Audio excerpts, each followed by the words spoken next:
Right, just had to get a quick drink. Good day, guys. Welcome to Microsoft Flight Sim. Just had to get a quick drink. Whoa, okay, that's too loud. Good day, guys. Welcome to Microsoft Flight Sim. There we go. Oh, it's quiet. Yeah, it is quiet. That's because I don't have focus on the screen yet. Bear with me. At least I think that's hopefully why. It'll all work out. Trust me. I'm a professional. Although I haven't shown it.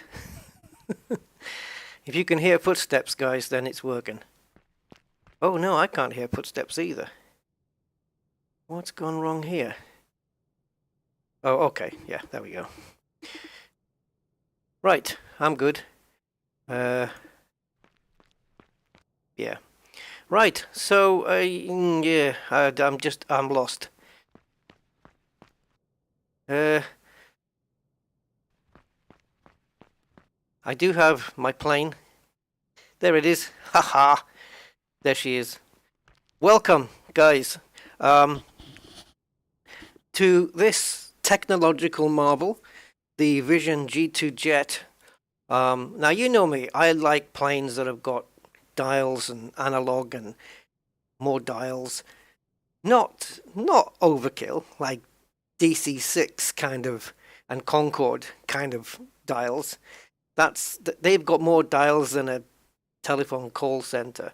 No, I like needles and things. This is the complete opposite. You know, if this is like a Tesla with wings, and I love it. Now, just as a precursor to this, I want to say a huge thank you to all of my channel members and patrons. I've also done this in the description, and to my super chat donators. Without you guys, I couldn't have got this plane. It wasn't, for what it is, it's not expensive. You know, if you look at prices in the marketplace, this plane is £20.99, so just under £21. It is worth every damn penny. Flight Effects have done an amazing job here, and when it came out, I really wanted to get it, and I waited for the reviews because it just looks like a quirky plane. Look at the tail, and the reviews were all good, and I thought, oh, I've got to have this. And the only way I was able to get it was down to you guys, and that is the absolute truth. I know it's only kind of a smallish amount really for a plane, but you know, that's almost 2 bags of shopping for me. So thank you so much, guys, for enabling this. For me, yeah, this is like just a little trinket. It's like a pre-Christmas gift for myself, and it's amazing. So yeah, welcome. Gain Damage, Andy K, hello guys, and Von Doodle. Now that's what I'm wanting to fly. I have done, since I've had it, I've done 2 flights, right? The first one was me just getting in, cold starting it, and just taking off from an airport. Random airport, no flight plan. Just taking it up there, just getting it up into the clouds, of which there doesn't seem to be any at the moment. Oh, we have a plane in the sky. You see that, guys? We've got one up there. And I took it up, and I flew it for about, I don't know, an hour, looking around. And the stuff this plane has is amazing. But we'll get into it. It's going to be a little while before we take off, guys. I've got a lot to show you. It's awesome. And it looks like the Eagle equivalent for MSFS. Yeah, it's not that far away. And then I thought, okay, I don't have a place to land. I have got nothing on a flight plan here. What do I do? So I thought, maybe I can find the nearest airport, because the Garmin can do that. But I actually went to the charts, the Navigraph charts, because it supports Navigraph as well. I don't think it has direct SimBrief import, as far as I'm aware, so we'll have to do that manual. But I went to Navigraph, And immediately there was a chart there for the airport that I was nearest to. Now, I don't know whether that was the plane doing that or what, but I didn't tell it to bring that chart up. So maybe we'll see it again on this flight. I don't know. But I was too close to that airport because I was, whoop, up there. So I said, okay, no, let's find an airport that's around, I don't know, 100 miles away. So we picked one, or I picked one, and then I didn't know when to start descending. No clue. I'm still not completely proficient with the Garmin stuff, especially the one that's on board this thing. And so I didn't know, like top of descent and stuff like that. But I think the Garmin's got ways of telling you start descending in so many minutes and stuff. But I need to take a little course on that. So I did descend. I did approach the airport on the autopilot. And then I manually landed the plane from, I don't know, maybe a couple of miles away and got it down. And it was brilliant. Absolutely brilliant. I loved it. The second time, I was here parked up like I am now, and I put the batteries on, I put the alternators on, and I was just messing around on the Garmin's, trying to learn where all the systems were, how to do this, how to program that, where do I go for this, how do I do that? And suddenly, all the banks of the right-hand screens all went blank. And I don't know why. I thought, is this a battery issue? Are my batteries on the way out? So I don't know if it was that. I don't know if it's a bug. It's been updated to version 117, so I don't know. I don't know if it was a bug or not, but it happened. I couldn't switch the screens back on. I powered the plane down from the batteries. I powered the batteries back on. Nothing. Could not get the right-hand bank of screens working. When I went into the weights and balances, when I went to the weights and balances up in the top where you put the fuel in, the screen was all messed up. It was weird. So I don't know if there was a bug there or what. Now apparently this plane can connect to ground power. It does have a ground power option. I don't know where that is yet, so we're going to have to look for it. Okay, so let's get to it. We are I think we're in a place called Sedona, and we're going to be flying, fingers crossed, right? Because I've had a bit of, my flights have been a bit on and off lately. We're going to be flying to Las Vegas, which I have scenery for, but we're going to be flying to Las Vegas, Nevada, which is like an hour, just over an hour away northwest of here. I have done a little bit of research about the plane, a little. There is a company on the internet that will hire this plane out, so they will fly you. It is a light business jet. It seats up to 7, although I think it's really 5. Plus the pilot and co-pilot, so it's 7 all in all, right? But it's a light business jet. If you want to hire this plane in the States, it's with this company, it is $3,000 per hour, right? But this plane performs, and I ain't kidding. This thing performs. So the first quirk is that it has a cover on it. So the reality would be, take off the cover, open the door, get in the plane. Yeah, but we can't. We have to get in the plane to take the cover off.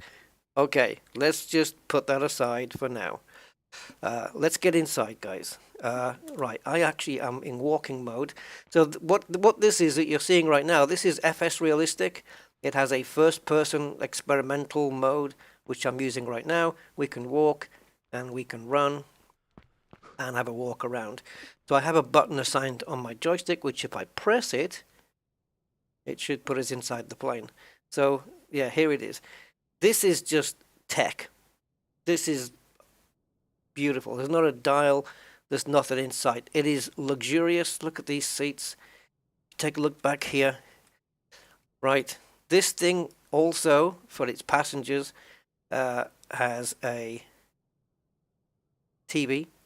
And I don't know whether they've had some partnership with Bose here, but this is the real deal. And they are modeling the Bose noise acoustic stuff. And I have a pair of Bose acoustic headphones. I've had them for a number of years now. And I know what it's like when you click that button. And this emulates that, and it's the same. It's brilliant. So we need to get... I need to find out where the ground power is, guys, is what I'm saying. So you can temporarily remove this shroud by clicking here to open the door. But the moment you close the door, the cover comes back on again. So we actually need to do it via the settings on the computers here. But look at this lighting on this fabric here. So I don't know what that is. So sat back here, like, so you've got 3 different configurations. You've got the business kind of configuration, which puts the 2 seats in the back, I think, only. And then you have a family configuration and a complete configuration. I haven't quite discerned the difference between the family and the complete one yet, because they both look the same. They've both got the same seating configuration, where you've got these 3 people in the back, and you've got 2 people here with the headphones, presumably so they can watch the TV, which comes out, and you can put on whatever it is that you want to put on. Right, so very, very cool. And I don't know what all this stuff is. I haven't fully explored it all yet. So hopefully we'll get no issues with the screens and stuff, because it means that if we do, then anything I program in as a flight plan will be lost, because we have to come out. So I'm going to see if I can find the ground power before we lose. What's going on here with the switches? Oh, okay. Sorry, my perspective was all out. So we'll put these on. So this is just Garminated. This is the Garmin 3000, and boy, does it have everything. So, in a nutshell, this little screen controls what gets put on this screen. This one controls what's up on here, and these are your navs. The autopilot, not only does it have VNav, but it has auto throttle. And I think there are 2 versions of auto throttle. There's manual, where you can set the speed with the dial, and you have FMS, where I think it takes the speed from the flight plan, if I'm not mistaken. You have a nice toggle switch. Remind me to press that before we take off, guys. Yeah. And then you've got your lovely throttle here. Hey, Chicken Lips. Yeah, it is a great plane. I love this. I love it. I've only done the one proper flight. Well, not proper flight. I haven't actually done a proper flight. This is going to be my first one. So let's see if we can do this before the screens all go away. Do you know, I I was realizing something earlier. I was in one of these screens yesterday, and I was clicking on the electrical screen to find out the battery status. And I thought, well, I'm clicking it, nothing's happened. Why do these buttons not work? I realized this morning, and had a little laugh to myself, that when you click the buttons, it doesn't show it here. It puts it up there. That's what it's for. This has also got split screen as well, so you can have the map and maybe Navigraph on the screen at the same time. Everything is, not everything is functional, but most things are, like fan control and temp and stuff like that for the cabin. And of course the headphones are all working, which we'll see a bit later. I don't think there's anything up here that I need to click and press. I don't think anything's working up there, but it's fine. Okay, so the first thing we do, I'm going to talk like I know what I'm doing. I don't. It's all padding. So we're going to go to database status. The only database I have at the moment is Navigraph. That is available. I have signed in. So initially when you start, if you have Navigraph and it's your first time, this will say none and none, and then you click it and then a page will open in your browser. You allow it to connect, and boom, you're done. It's got Navigraph. So next thing, system test. So we do a pre-flight test. We just click it, and it does the fire test, and then it'll go to the stall warning test. Stall. Two things you never want to hear. Status is ready to execute. Okay, do I press that? I'm not going to press it. It's ticked, it's happy. It's like a checklist, this. And yeah, talking of checklist, guys. Blank. And I freaked, I thought, oh God. So I thought, I've got to sit through the manual. Manual's really nice, by the way. I've looked through the manual, it's really cool. But all the checklists are on here. Look, it has a checklist button. You have a little dial which you scroll up and down, you go through the checklist, and you keep clicking this like an OK button. Okay, next bit, next bit, next bit. This plane is, it's brilliant. Totally different to anything I've seen. Right, the fuel is based on, so FOB I think is up here. So these are your, I think it's this. So I don't know how much fuel I'm going to need. I suppose I'd better have a look at SimBrief and it'll tell me. The thing is, I'm going to need to put this into pounds, but SimBrief does it in kilos. I have a SimBrief screen somewhere hiding. There it is. So it says my block fuel is 616 kilos. So I need to convert that to pounds. So I'm going to ask Alexa because it's quicker. Alexa, what is 616 kilos in pounds?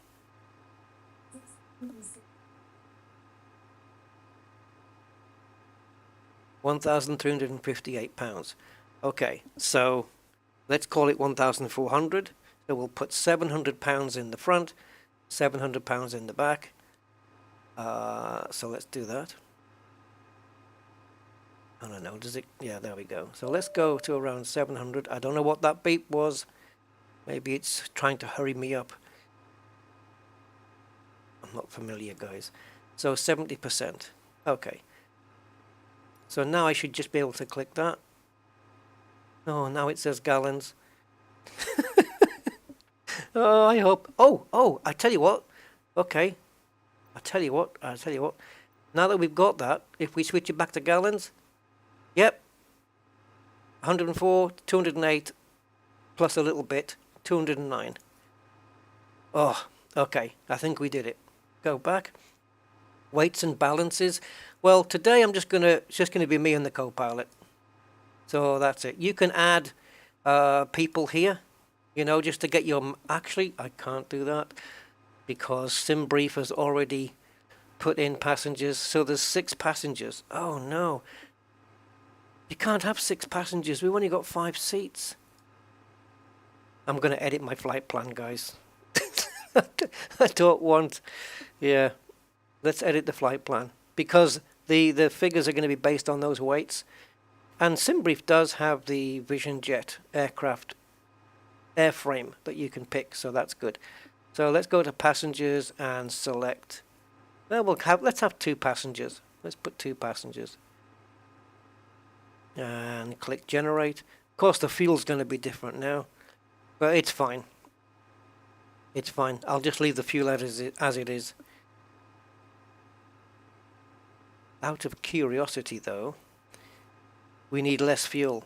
Yeah, so I'm quite happy to leave that. So we got pilot left, pilot right. We've got middle left, middle right, and then we've got back left, back middle, back right. So I'm going to put these guys in the middle because maybe they want to watch the TV with the headphones on. So we're going to put 180 pounds in that one. And enter. And on the middle right, we're going to put 180. I'm just winging through this, guys. I really don't know what I'm doing. Just going by sense. And then we got some rear storage, which I'll come to a bit later. So what would be good rear storage? A little bit of light luggage. Is 20 pounds okay for that? 10 kilos? Yeah, just a couple of little carry bags. We're not going very far. We're just carrying a couple of VRPs. Commander Classified, hello. I'm doing okay. Oh, did I set Alexa off? 21 days to get me to 7K. Yeah, I know. Can you imagine? But, I don't know. That's going to require like 90 subs. I'd have to be doing probably Elite Dangerous live streams every day. Okay, so let's go back. We've got that checklist done. And a flight plan. Aha. So, the origin, guys, is... I think this case says Sedona. Alright. The destination is... I haven't got a flipping clue. Oh yeah, Las Vegas. So KLAS. Should be something starting with a P. Oops. Is that what it is?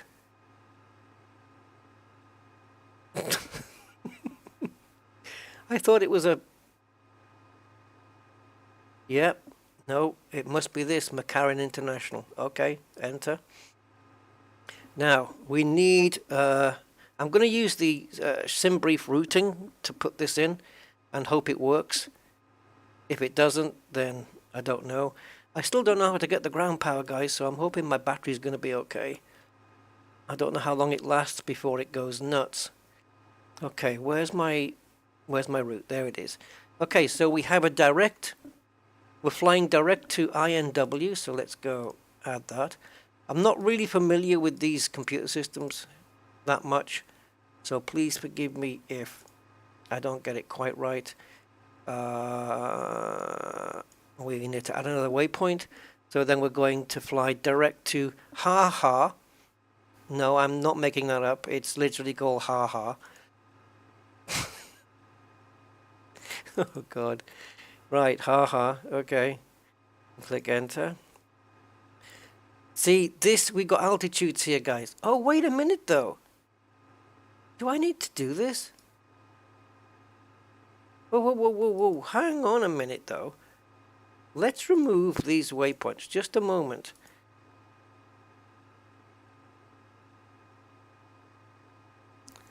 Right.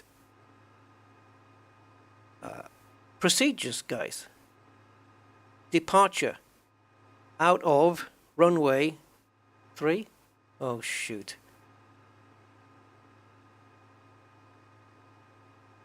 No.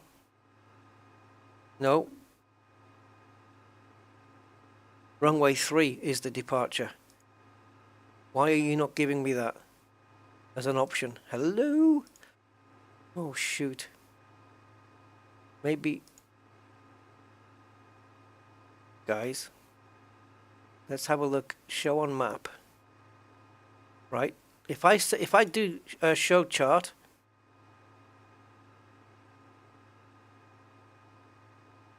Oh, no. Oh, no. There are... Runway 3. Okay. But there's no... Yeah, okay. So let's do that. Runway 3. And there's nothing to enter here now. Okay, so no departures. Okay, let's try an arrival. So we're arriving on runway 26 left. You better be here. I'm learning as I'm going, guys. Learning as I'm going. And the arrival is Rookster. Do we have Rookster here? Yes. Rookster 3? Yeah. So we're arriving by Rookster 3. Transition. I don't... Oh. Yeah. Ha. Sorry, I just find it funny and... Yeah. Do we have it here? Okay, so... You can zoom this in, right? But I don't know how to pan the screen. It used to be like you'd have a little button that would move up and down, left and right. So I can zoom this, no problem, so I can make it a little bit more readable. But I don't know how to zoom up and down. These are touch screen, nice and friendly. These ones not so much, so I don't know how to do that. Yeah, but it is what it is. So anyway, so that's right. So is that it? I just go back and that's it. Why aren't they an approach? I'm not sure what's going on here. ILS 26 left, transition. Yeah, I don't even know.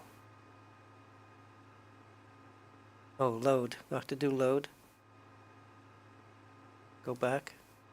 Arrival. Load. Back. The problem is the departure. There is no departure here, so I don't know why that is. Why it wants us to go off runway 21 and not 03, but okay.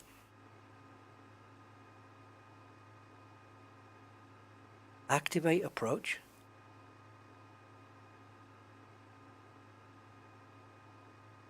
Okay, so back. So there are things. So it's put all the things in here. I was hoping it would fill in alts as well. So VNav, let's enable VNav.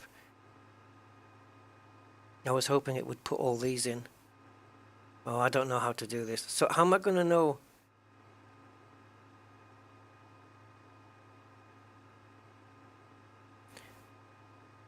How am I going to know what altitudes to fly at if it doesn't fill these in? I can put them in manual, but anyway.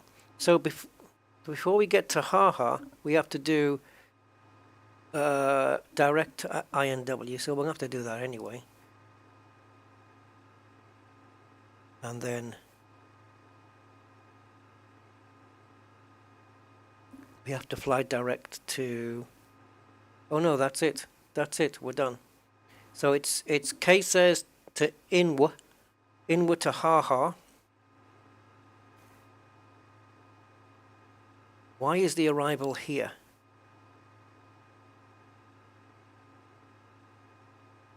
Oh boy, oh boy, oh boy. I'm lost. Hello, Sinclair Research. How are you, sir?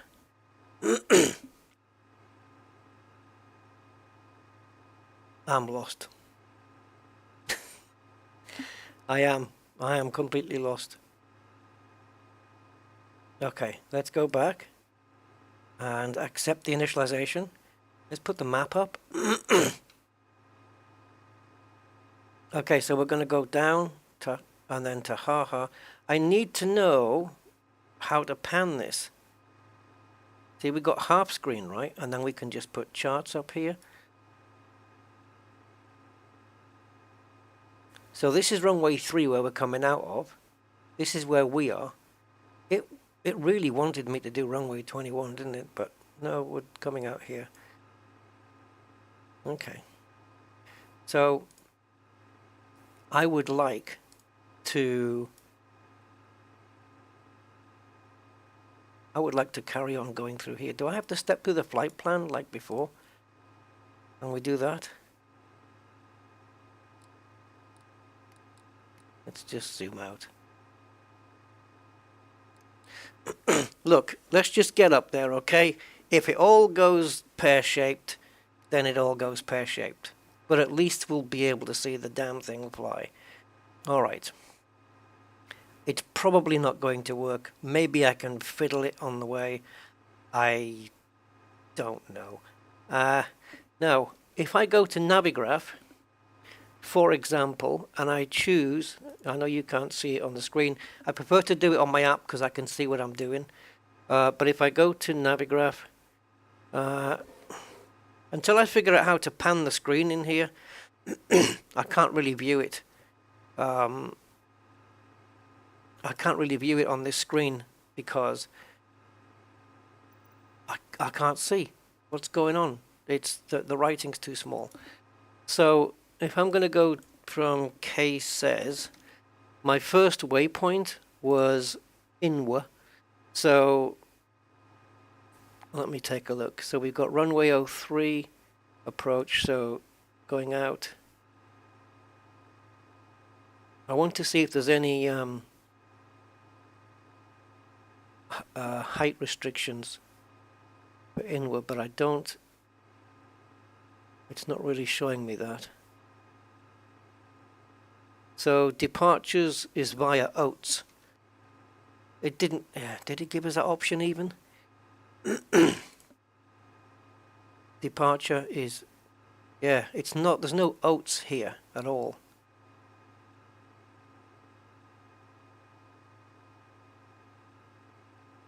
Yeah, I don't know. I don't know what's going on there, guys. Okay, so we'll just leave it. Just fly direct. Yeah, I was wanting to see what if there was a height restriction at INW, so I could put that in here. That's in purple. It has a constraint. Waypoint info. Yeah, I don't know. It's all new to me, guys. I'm just going to see what happens. So, aircraft systems, electrical power. How's my battery? Yellow. Is that good? 3 up there for... Am I running? External power. Right, but it's not on. Right, so how do we get external power on, guys? So we've got VAMs here. So let's get the chocks away, the storage cover away, and also we can have a look at the luggage door, which is now open. So if I show you this, as you can see, it's empty. But we can pack it for a family vacation. Gives us some suitcases, a golf trip for the businessmen that we're taking, and a snowboarding trip. So let's do snowboarding. Then we have the Bose headphones, which if we do that, we're now wearing them. Okay, if I press active noise reduction, that is literally what you would hear if you were wearing these things. It's exactly like that. It just diminishes everything. Even in flight, you can't hear anything. I'd probably fall asleep. Okay. Then we have the configuration. So you have executive, which I think is for your businessman. Gives us the two seats, okay, and gives us a bit of luggage space at the back, I suppose. And you've got this center console. And then you have the complete and the family, which to me looks exactly the same. So we'll just leave it complete because I ain't taking the seats out. Aircraft systems. So we've got status and info. Baggage doors open. Oh shoot, I forgot to close it. Okay. Engine and fuel. Fuel pressure low, electrical power. Then we've got ice protection and landing gear. System test, which we've already done.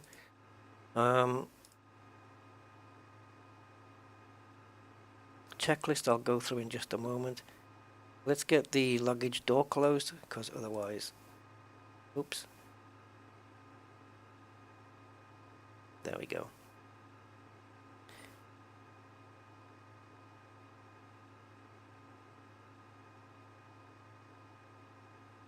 Right. I still don't know where the landing thing is. Utilities, perhaps? Setup? Avionics? No, it's not. It's not avionics, is it? No. But this is your units. All this stuff that you would set up. I don't want to go through it all right now. Lighting configuration, initialization, which we've done already. That's the first thing we do. How do we plug in ground power? Keep getting these cautions, don't know how to read them.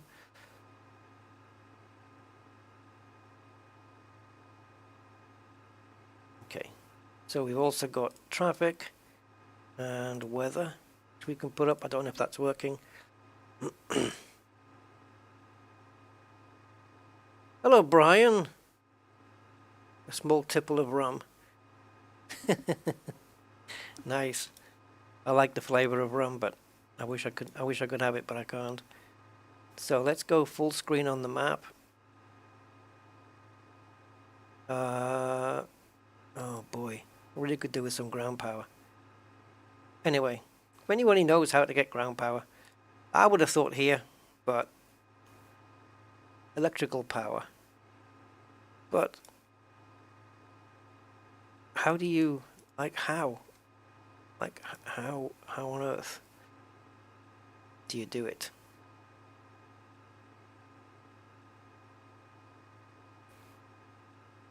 Maybe. Here? I wouldn't have thought so. Right, minimums. This is, yeah, obviously you program in your minimums for your airport. So if that way the autopilot knows exactly where we are. Also, it's KLAS. So I'm going to quickly go through that. So KLAS, approach into runway 26 left. I'm still acting like this is going to work. Right, decision altitude, please. Oh wow, we're pretty high up here. Okay, so it'll be 2269. What I like about this is you can enter this in, like, exactly. So decision altitude is 2269. The runway altitude is 2,000 feet. I hope it knows this. Right, nav source is GPS. Fine. You can have a little traffic map here as well, which is kind of cool. Angle of attack on. Yeah, I knew what that was. You've got map settings. Right. Oh, damn. Damn you. Damn you, damn you. It's got to be either here or VAMS config. Like, you would think you would have, like, ground power here or something. Am I missing it? No. Status. Cold and dark. Yeah, you do have your presets as well, which is cool. You've got your Bose thing. I wonder if they had to collab with the actual company. I would have thought so, right? Scan that on your phone, get some information. I don't know. All right. I love these little scratchy bits and stuff. Okay, let's see how we go. So, checklist, guys. Before engine start, and the checklist is up here. We can actually go full screen on that because we don't need the map quite yet. Whoops, how did that happen? Can we go full on that? Or maybe not. All right, so pre-flight inspection. Yep, I've inspected it and it looks awesome. So we click this button. It's kind of tricky to click this. It's a tricky click, guys, this.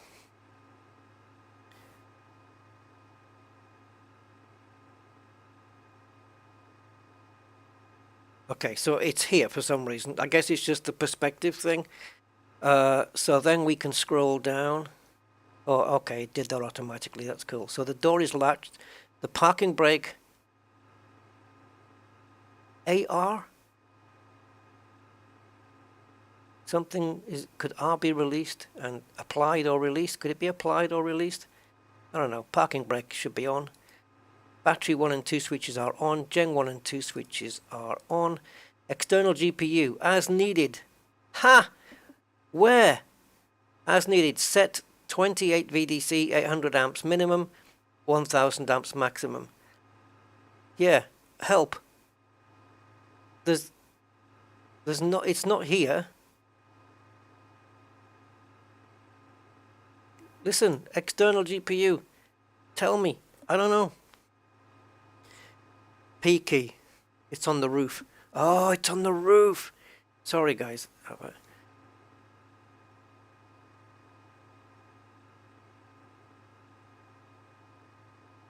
Come on. Where are we? Let's check the roof. I don't know, what am I looking for? I haven't seen anything.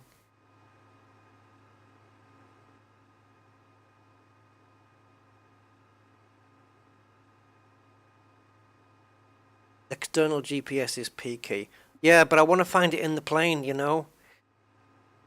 Really want to find it in the plane. Pressing a key is kind of a, you know, it's like doing an auto dock.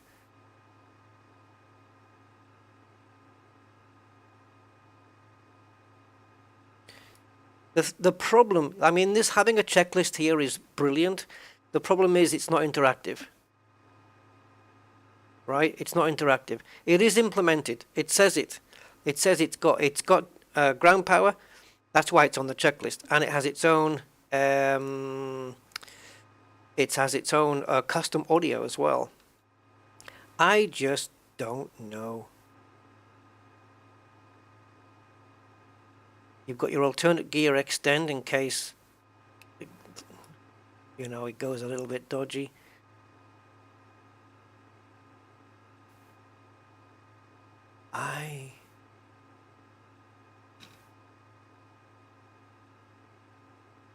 Yeah, you can defog, but you can't get me ground power. Oh, my leg, guys. I've been having leg trouble. I'm sitting too long, I think. It's been giving me real problems.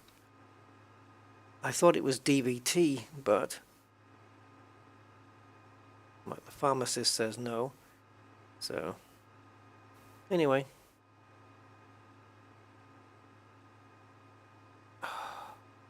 Where the flippity jibbity is ground power?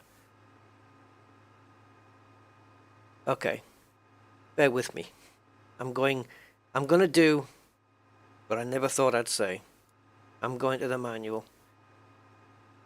Community. Nope. Official? Where do bought planes go, guys? Okay, maybe here.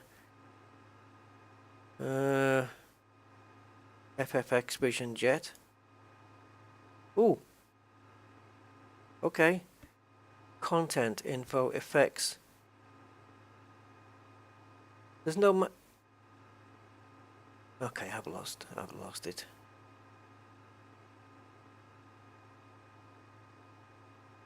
Yeah.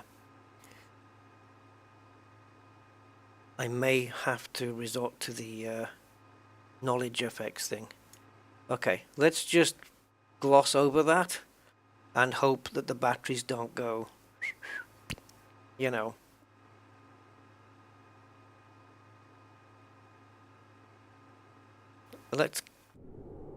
Maybe we should just press P. Nothing happening there. I don't know if I've got it even set. So it'll be on my keyboard then.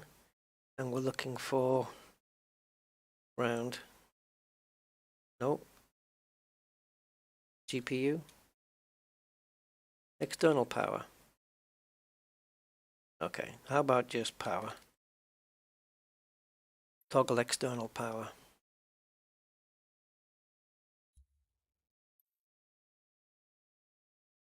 Okay, that's for pause, obviously, so I can't do that. So maybe I can do Control P, right? Control P. There you go. That it'll accept that. Okay.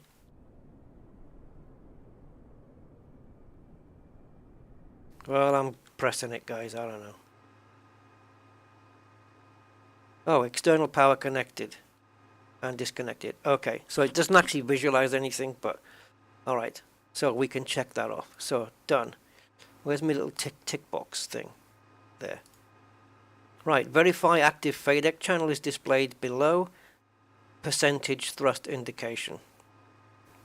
What percentage thrust? The FADEC is here, below the percentage thrust indication. Yeah, that's fine. Yeah, that's good. Right, now we have to go to next checklist. Okay, so this is engine start. So, strobe is on. Ah, wait a minute, I need to do more stuff as well here. So, strobe lights on. Let's do... I'm at the wrong angle, aren't I? I need to get my angles here. Uh-oh.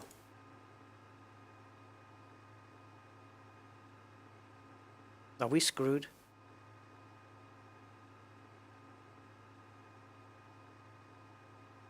Can't press anything. Oh dear. Don't tell me you've bugged out. Don't do this. Nope. Suddenly, I have no buttons.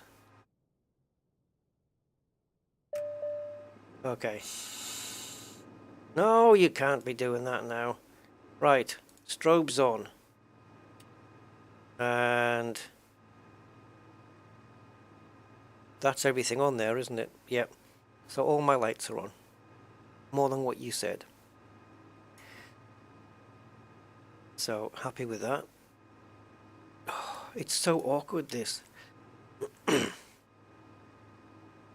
You see, because every time you do something, you have to be dotting around the plane, and therefore it makes it hard to press this button. It's supposed to have peripheral, you know, directional touching thing, but not so much. You see, so when I'm over here, the checklist wheel is there. Cast messages, check. Well, all I've got is external power connected and probe heat off. So I can maybe put probe heat on a bit later if we need it, but we're good. So thrust lever idle. Yes, it is. I know it is. Trust me. I know it is. So we can click that one.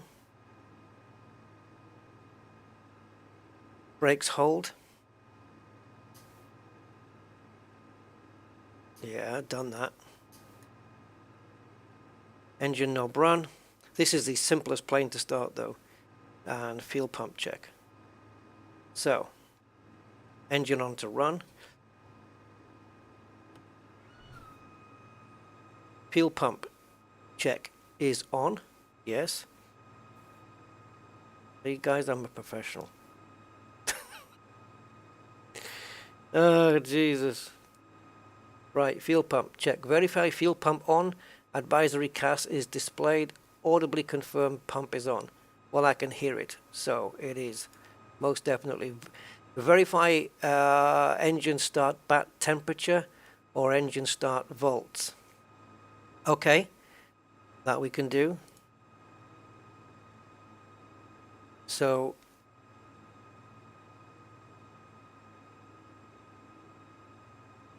well, I've got volts there, but temperatures?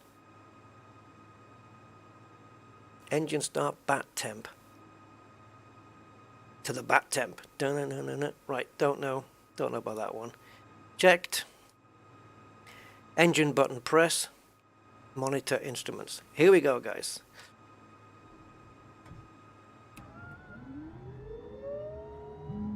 She's cooking. Oh, it does do a little ground power thing. Okay.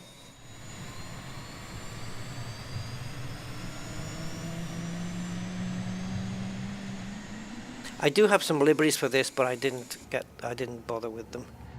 I should show you this, by the way.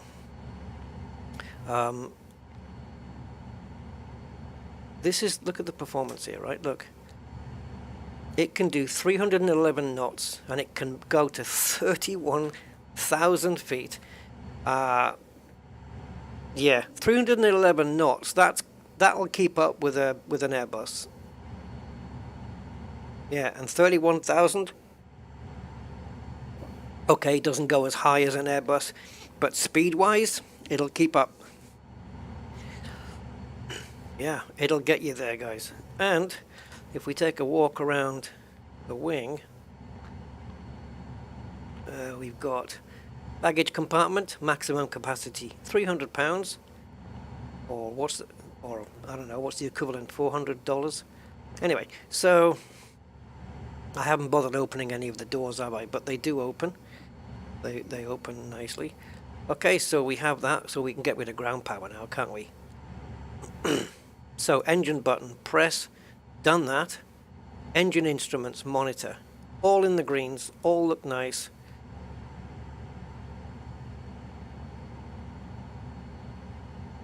Oh, yeah. No, okay, forget that. I thought we were going to see... Okay, so here's my batteries. I thought it was going to show us a temperature there, but no, it doesn't. Okay, engine instruments, monitor. At 25% N2, ensure positive N1 indicators. Yep, we have positive N1. Be prepared to abort start if any of the following occur. ITT exceeds limits. No N1 indication, no evidence of light off within 8 seconds, low oil pressure after start. We don't have that, so that's good. Alright, let's check that. Okay. EIS. Engine instrument systems? I don't know. Maybe. It all looks normal. Yep. Engine IPS. Yep.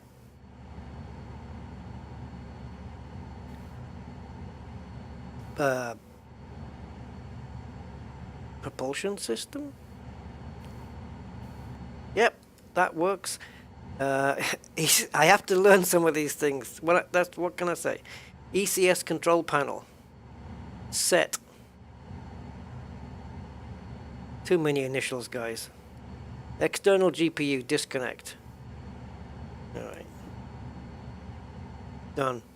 Oxygen master switch. Verify on. It's not, but I will now. Done. Let's get fresh air and probe heat on, so that gets rid of that message. Anti-icing. I don't think we're going to need that at the moment. So I'm good with that. Okay.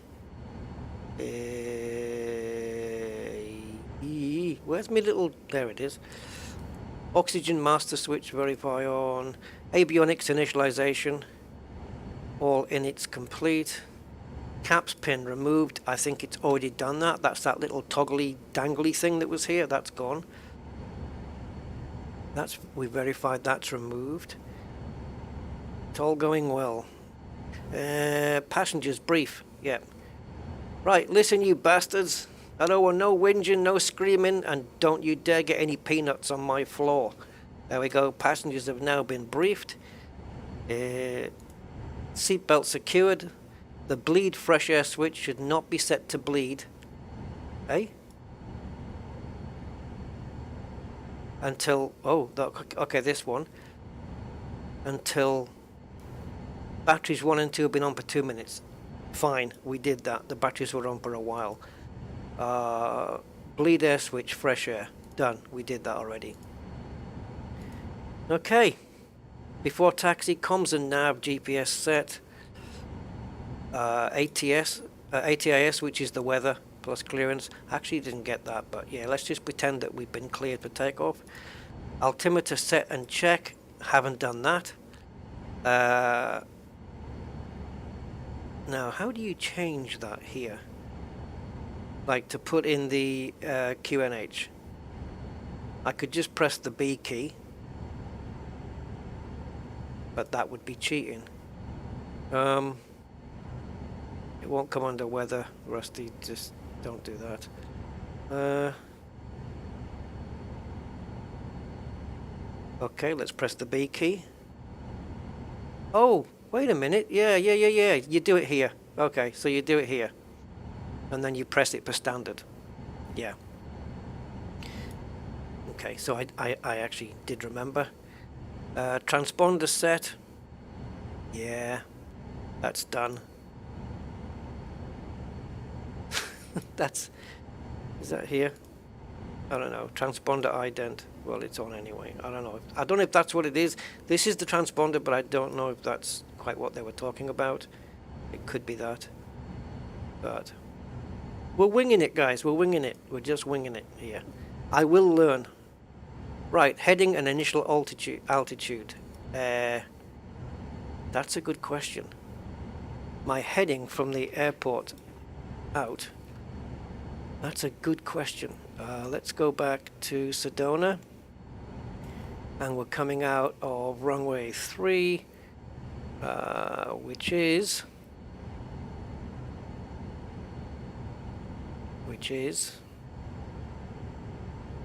33 degrees. Okay, and we would set that somewhere on the autopilot. So heading would be 33. So that's here, what we're looking at here, right? So we're going to set heading to 33. And because I know that it's the United States and it's going to be 18,000 transition, I'm just going to go straight for 18,000. I haven't even looked at what the flight level is yet, you know. So let's set this for 18,000. I love the sound of this thing. Now is a good time to put your headphones into thingy mode, but then you don't hear anything. It's completely quiet. Right, done that. So SimBrief has us going up to 25,000 feet, but I don't know when. I don't know what's going to happen with that. It's going to be weird knowing when to come back down again and stuff. Right, so that's done. Heading and initial altitude set. Flight controls free and correct. Yeah, they will be. So let's make sure. Can we see the gold? Let's check it outside. So we've got those.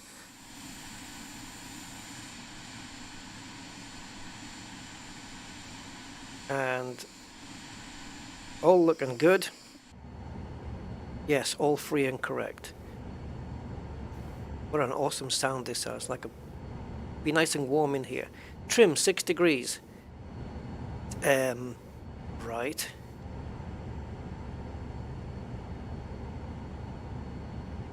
I don't know.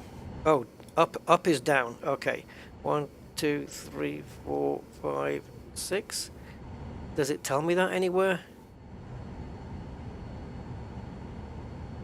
I don't know. I don't know, guys.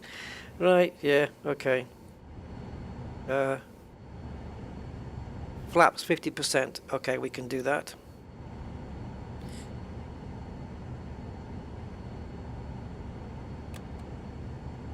Flaps at 50%. Let's just check these off the list.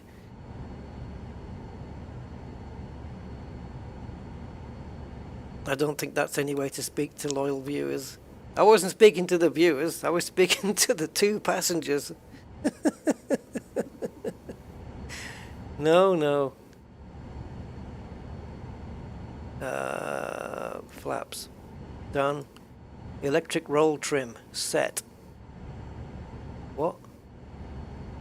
Electric roll trim? ERT? Hey? Electric roll trim. Wow, now you got me. I have no idea where that can be. So that's been set. Yep, electric roll trim, we did that. Toggle button, press. Aha!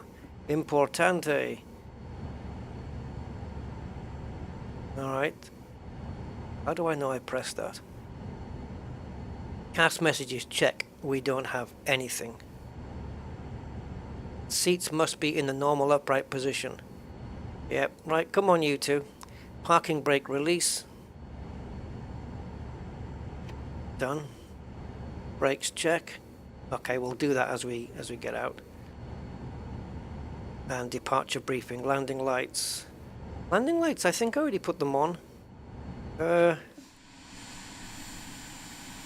I think we're good there. Probe heat switch on. I don't know what the wing stabilizer IPS switch. I have to know what this IPS thing is. Trim 6 degrees, perhaps I see where take off. Okay. Let's just go and then we'll get to the next bit later. So wish me luck, guys. Just going to zoom in this map just a little bit.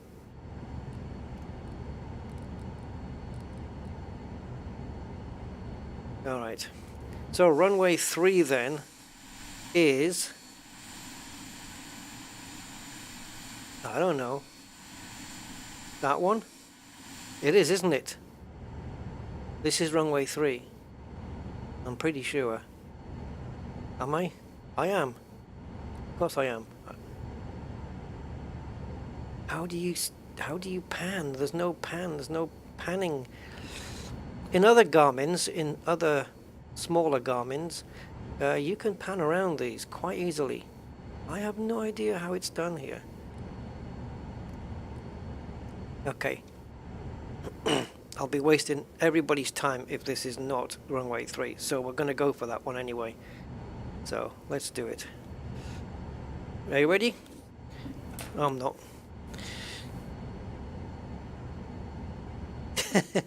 Oh, but Matt, they've got to subscribe if they want to. You know, it has to be. I don't want, like, you know, fakey ones. People aren't going to watch. You know what I mean? I appreciate it, but if they're going to watch, that's awesome. Okay, looks like we need. What's stopping me here? Bit more power needed? Okay. Yeah, appreciate it, Matt. Thanks.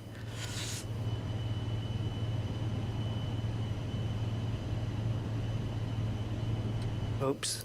I think I should have gone a different way. Yep. Look at the vision you get out of this cockpit, though. It's huge. Oh, there's so much emergency activity going on. What is this, a training exercise today?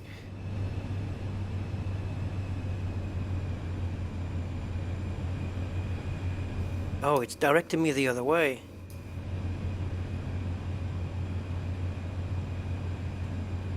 Alright, now I have to consult little nav map.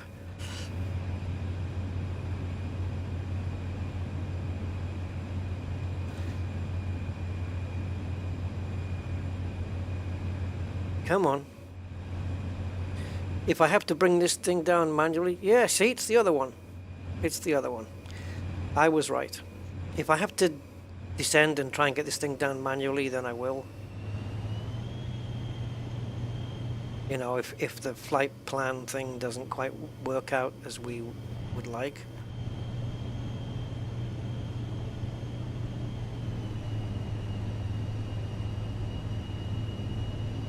I hope we have enough daylight, but if not, can you imagine coming in nighttime into Las Vegas? I mean, if it's close to all those nice light things, yeah. Alright, so we are set to GPS on the here.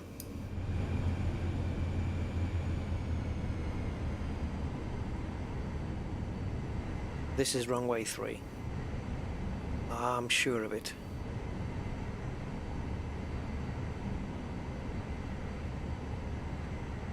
Okay, so this should be enough anyway.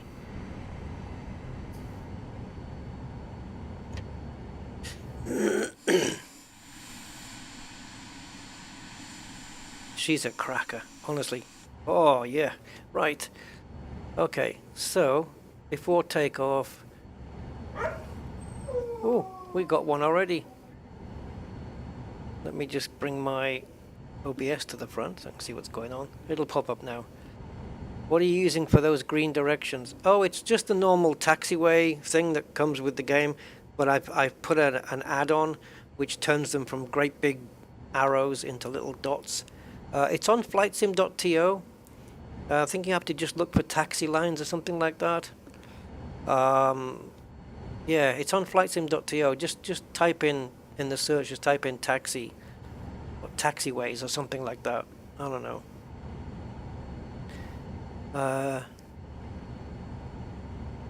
Is that Dipicus? Have I said your name right? Dipicus. Hope so. Okay, so departure briefing complete. Where's my wheel there? So landing lights, yeah. Probe heat is on, engine IP, yeah, that's fine, that's fine, that's fine, that's fine, that's fine. Please verify emergency battery CAS message is not displayed. It is not displayed. Number 10, multifunction windows. Caution, plate operations with FADEC channel A or B are inoperable are prohibited. Okay. Prior to takeoff, engine should run at low thrust to stabilize engine temperature before takeoff thrust is selected. Fine. Following engine start, a warm engine should be running idle for at least 2 minutes prior to takeoff. We did that. Next. Good. Yep. Normal takeoff. Brakes hold. Thrust lever to takeoff position. Engine instruments check normal. Brakes release. VR is 80 to 90 knots. Pitch altitude 5 degrees. Wow. Landing gear up. Positive rate of climb. Flaps up at 115 knots when clear of obstacles, and airspeed per climb tables. Okay, so 5-degree pitch. Rotate it. I'm going to rotate at the higher number, 90. Rotate at 90 and flaps up at 115. Wow. That's going to happen pretty quick. Okay. Wish me luck.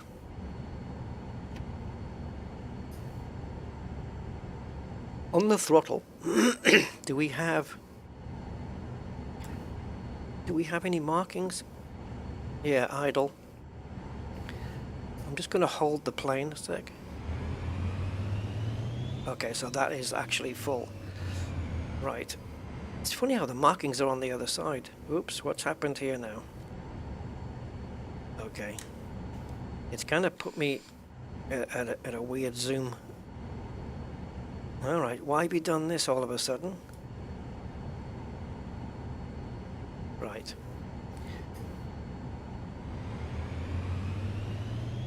Let's get initial movement.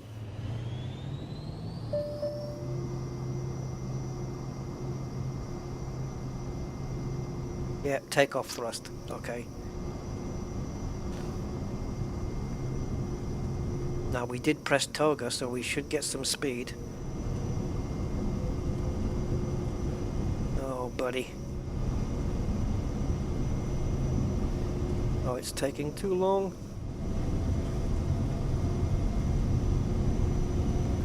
I'm gonna have to rotate now. Okay, I'm trying to maintain 5 degrees. Gear up.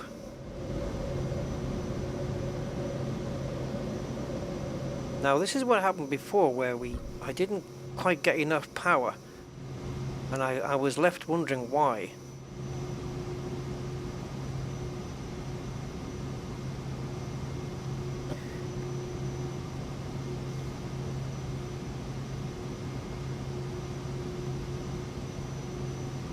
I haven't even reached 115 yet. I'm trying to get into the... There we go.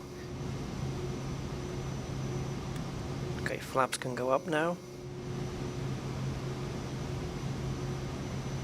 I'm just going to follow that GPS line.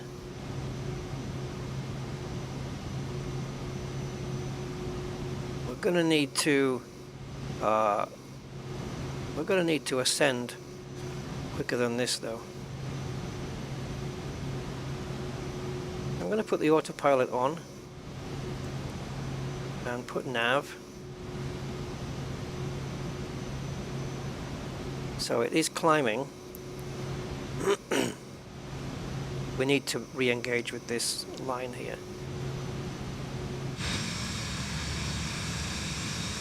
Hopefully we're not going to be hitting any mountains.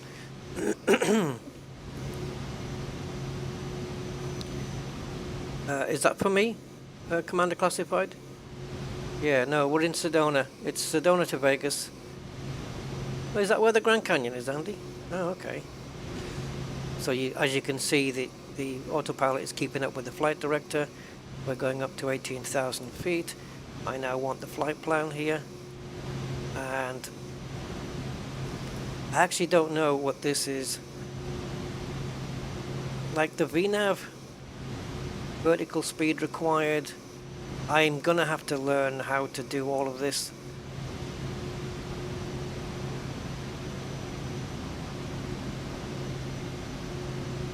So I can use the VNav, you see.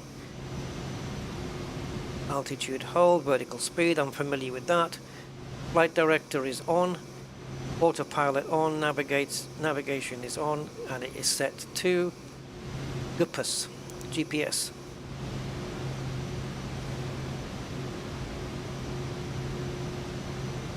Once we get to 18,000, we can push this button in for standard pressure. This doesn't work, the display backup yet. Okay, so normal takeoff. So we did that. We did all of that. We're good. We've been good people here. Climb, thrust lever, MCT. Okay, I didn't really do that.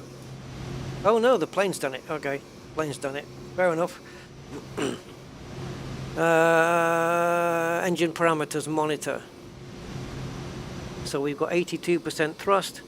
These are our N2, and then we're pushing out like 90 into the 90% there. I'm assuming that's nice and normal. It's not in the red. Cabin pressure is good. Ice protection, not needed. I haven't put it. Altimeter transition altitude set to 2992. Yep, that is going to standard once we reach 18,000 feet. Okay, so I think we can cycle through those quite nicely. And in cruise, the autopilot should set the thrust lever correctly. Ice protection. Oh, AR! Now I know what it is. As required, right? Isn't it? Thrust lever as required. Oh, we got Reno McDallas who subscribed. Sorry, I just missed that one. Hey, thanks, Reno. Yeah, cool.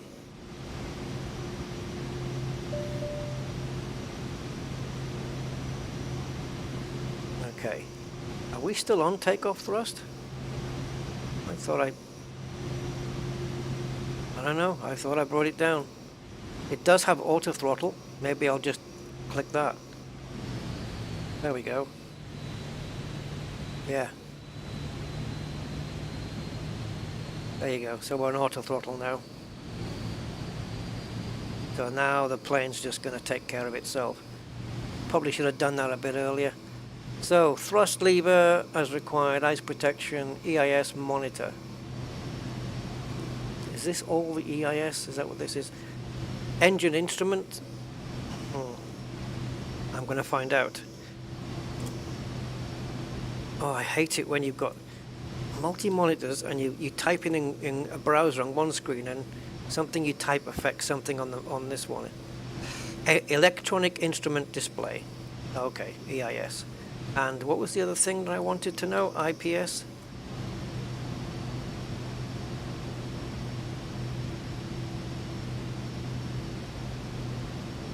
In-plane switching? Okay.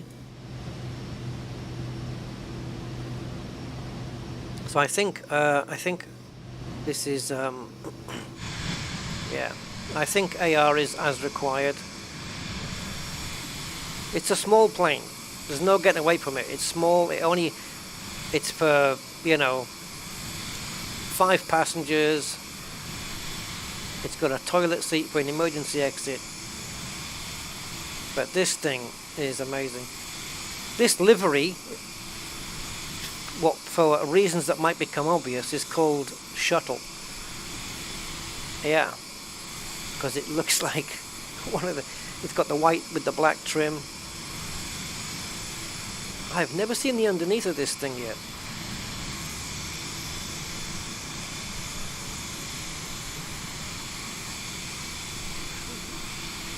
Look at this. Oh boy. What is that? What on earth?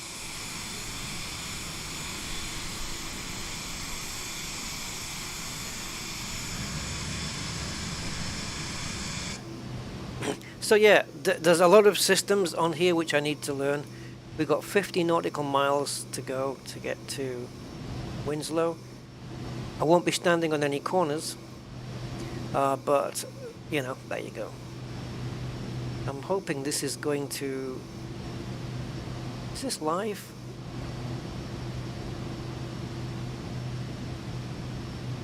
Okay, so cruising, so we got those done. So this is descent. We don't need that as of yet. So if we go to map, no, not map settings, full.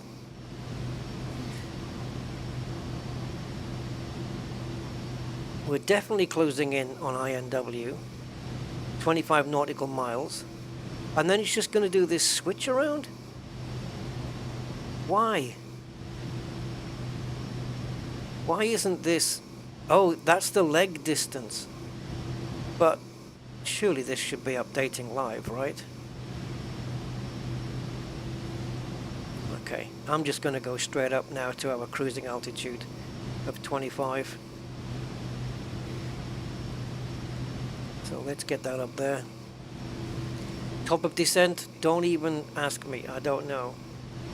And because the flight plan hasn't really... I don't know, the flight plan hasn't put the altitudes in. So I don't really know. I'll see if I can find some while we're en route.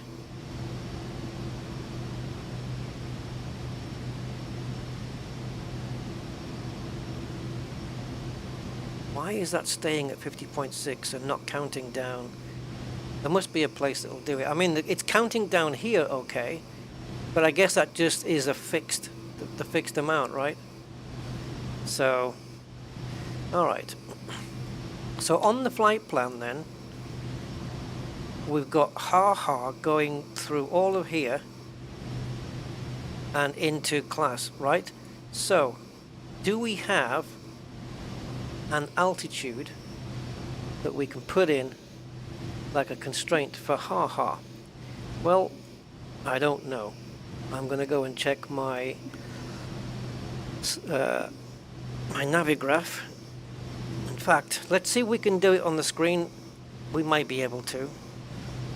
So let's go home and charts, and we want, yep, we want that one, class, and we want to go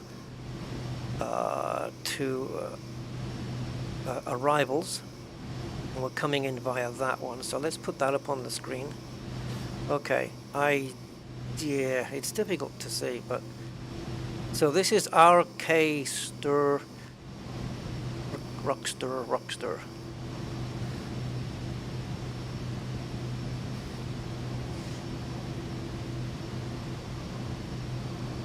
There's no constraint there, but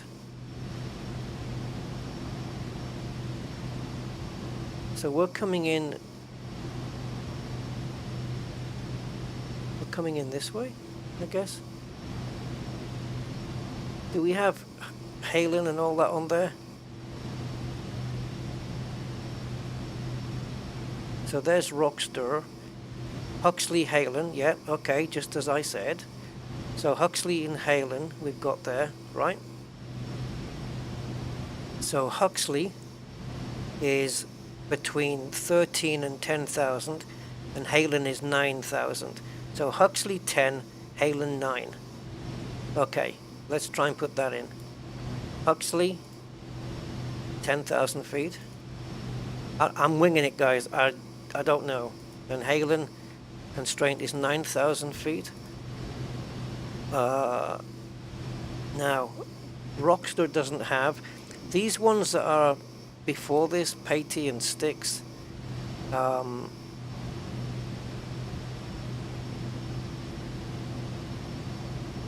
I don't know. Are they here? Does it go? Yeah, there's Styx. Okay, so Styx is flight level anywhere between 260 and 220. And then we've got to get this, is it penalty? So sticks 22 and penalty 14, or petty, whatever. So 22, told you I couldn't see it, and petty, oh, you see, it's worked out the bits in between. Thank you, VNav. Now, class, the airport itself is going to be coming up in a second. I'm just winging it. I'm winging it, guys. I don't know what I'm doing. So, approach. ILS runway 26 left. Alright. So, the runway altitude... Oh, I can't see a damn thing here, boy. I need that number. Okay, I'll try and zoom in a little and see if we can maybe do something with it. It looks like 2067 to me. Yeah, 20. Oh no, it's not. 26 left is 2069. Oh, and here's all of our bits. Look. Oh, awesome. Okay, so let's go back. Go back into flight plan, and we want. Oh, we're not allowed to put that there. Okie dokie. Right, what have we got up here? So we've got Rockstar, Huxley, Halen, and Class. So the approach is, do we put these in? Yeah, we do. So we've got Preno, which is that even listed? Can we put it in here? 2069, that's the runway. I'm just confused as to why the runway is after this thing, but this is the approach. So Bourbon and Bishop I don't have on here. Hogog I don't have, so it's Preno and Larry are the first ones. Preno, Larry, Huxar and Shand. Well, there's Huxar, which by the time we should be at 5,200 feet. Please tell me this makes a lot of sense. I don't know. Shand, we should be at mandatory 4,800, right? Okay. I hope I'm reading that right. Relin or Relin would be 3,800, by which time I hope we can pick up a localizer or something. Okay. Queen. Alright, so we're just turning on to the ha-ha now.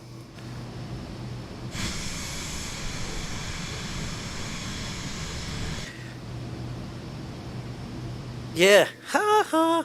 It is, it's the it's the same. It's the same, isn't it?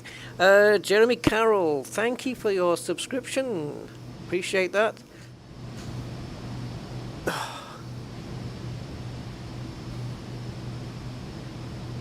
So, I'm hoping now we've got these in, that the autopilot with, do I have to click this now?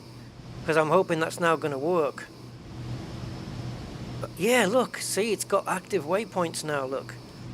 Oh, baby. So if I click VNav, isn't it supposed to light up with these arrows like these? I don't know. It's enabled, let's put it that way. Maybe once it starts descending on its own, the VNav will light up by itself, I guess. But at least now it knows kind of how to descend. And the first notification of that, so it's going to go Halen and then Bourbon. See, I didn't put these in. It's added these automatically based on the previous. So Halen first. It's confusing me why that's there though and not at the end, but okay. So Halen first. This is really weird. Why is that there? Why is that not? Does it know? Does it look at this and say that's the destination airport, so let's run through the approach bit? Is that how it works? I really have got no clue. So it knows it has to be Huxar has to be 5.2, right? So it knows in order to achieve that, it has to be at these altitudes by the time it reaches those. Well, it will be at those altitudes by the time it reaches those waypoints. And then the runway is 20,006, oh Jesus, 2,069 feet above the ground, above sea level. Not above the ground, that'd be weird. Alright, so we've got 51 nautical miles now to get to. Ha ha! Right? And then the next VNAV, or the next time the VNAV kicks in, will be sticks, when it has to come down to 22,000. And the VNAV knows that, because it's got it. That's the next active VNAV waypoint. Right? Am I making sense? Does it make sense? Am I doing it right? Because I don't know. I hope so. If I am, then that's great. Right, what we're going to do is I'm going to go into VAMs and go to Bose. See, I need to do that on my phone. I need to scan that on my phone. Go to Bose and put the noise reduction on. Now you can still hear it. Can you hear it? Now, if I took my Bose headphones onto this plane and flicked on the noise thing, the active noise, I am utterly convinced that it would sound exactly like this. I have worn them on a plane. When I flew from Gibraltar to the UK, I did have my Bose headphones on, and I did flick the switch, and you don't hear boop. Just, it filters out so much that this would put me to sleep. I want to hear that engine. Look at that river. Yeah, I want to hear that engine. You know? It's very cool to have the active noise reduction, but I like this. So, what are we going to look at? Frequently asked questions. I'm going to scan this with my phone and see what happens. See where it takes me. Right, so where's my little QR scanner thing? Once I've done this, guys, I'll check up on the chat and just keep up with you guys. Right. Oh, I hate this. Isn't it the bane of life with apps? You know, all these ads. Skip in 10 seconds. Skip in 30 seconds. Okay, so it goes to the Flight Effects website. Portfolio SF Vision Jet. Okay, that's a gallery of pictures. Details. It's not really... Okay, it's just knowledge about the aircraft. Painstakingly optimized for performance, a multitude of custom sounds recorded on site with professional recording equipment, GPU, rain, wind, drag noises, mechanicals, annunciators, doors, ground roll, blah blah blah blah. Supports MSFS visual icing effects and includes enhanced animated de-ice boots. Boots? Okay. So what we can do, guys, is we can just pretend, just for now, that we're one of the passengers. And let's go sit. I can't actually sit in it, but I can position myself as if I'm sitting in it. Look at the view out that window. It doesn't look like we're moving, but yeah, we are. I'm going to catch a bit of Cartoon Network. Cheers, Brian.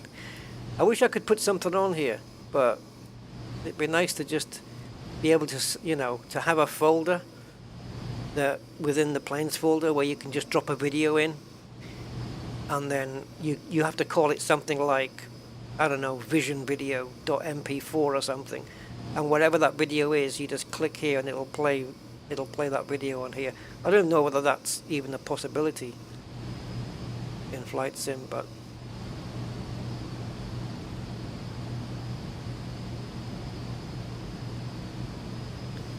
There is a way to show the pilots visually, I think, somehow. I have seen it done.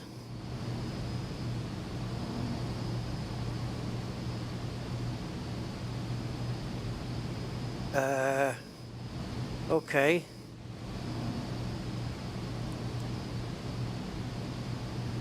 Why are you at 29,000 feet when I told you to be at 20? What are you doing?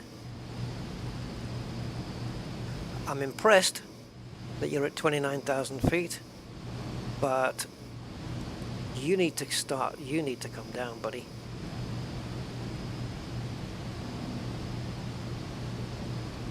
Impressive, but we're too high. I don't know why it didn't stop at 25.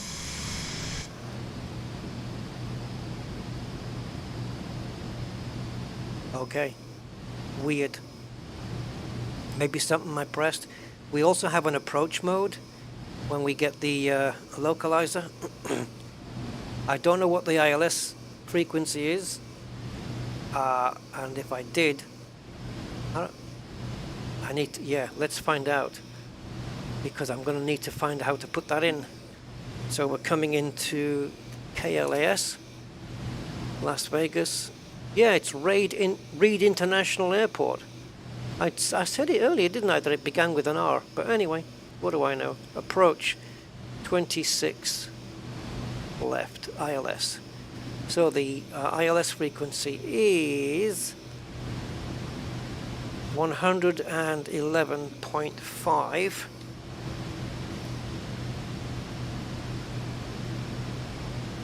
So this is comms, so we need nav.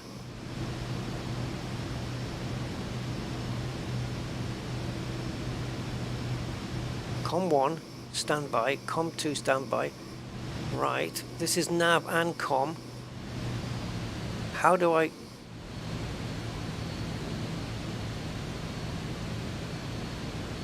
How do I get to nav?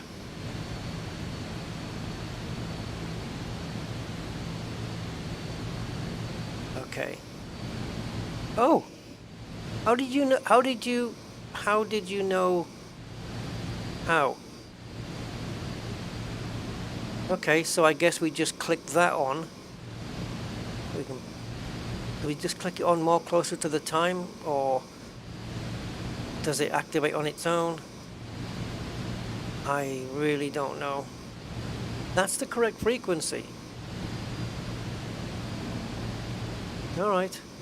I'm just going to trust that this plane knows what the hell it's doing, because I obviously don't. I'm going to find out where that ground power is, though. I really want to know that.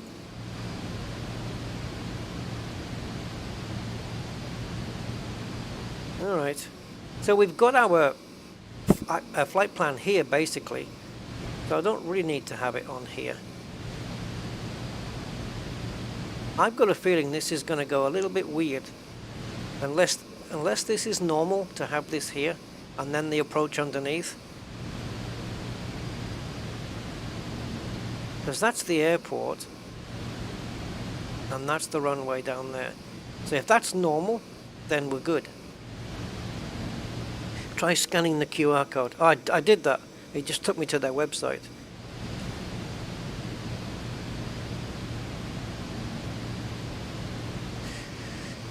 Alright.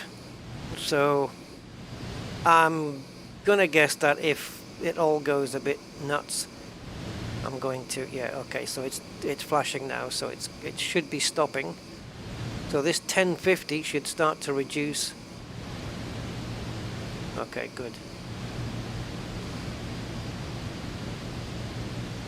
But if it's on altitude hold, which I'm hoping it's not going to be, I don't want it on that, because will that lock it there? Like when it comes to getting to that Styx waypoint, that's 22,000, will the plane still descend if it's on altitude hold? I think so. A Boeing does. Okay, so it looks like it's going to stop there, so we can take a look out at this gorgeous scenery. This is live traffic. Another one over there. What a beautiful plane this is, though. And apparently, from what I've been reading, they are safe and reliable planes, these things. I can well believe it. I guess the closest plane to compare this with would be the Honda Jet. I haven't sampled that one. I don't have that plane. But yeah, to try and out-reliable Honda. Good luck with that one. See now the speeds here. This is our... We don't want to be going above that, but we do have auto throttle. So we go autopilot, yaw damping, and auto throttle on. This is our current speed and our altitude, and we're in GPS mode. We're flying at 213, even though the plane is capable of going another... I don't know how to get it to go up to those speeds because we got the barber pole thing here. So I don't know how to make it do that, but I'm assuming there are ways. The phone doesn't do anything, and neither does the pad. And this is our time in the plane, I think. I think this is working. We've got courtesy lights here, which I don't know if I just turned them on or off now. Oh, there we go. Yeah. I wonder what this is like at night. Ooh. And obviously because it's small, little pockets of wind and stuff like that, little turbulency bits, it's going to pick those up, you know. You're going to see a little bit of bounce, I would imagine. So, from what you guys have seen, what do you guys think of this thing? You know, I do like the analog planes with all the needles and stuff. I really do like those. It's just, there's a rawness to that, you know? But this is just it's just screens. You've got 5 screens in here. It's just high tech, very modern, light business jet with very nice luxury, I would say. I like this. Oh, gain damage, what have you done?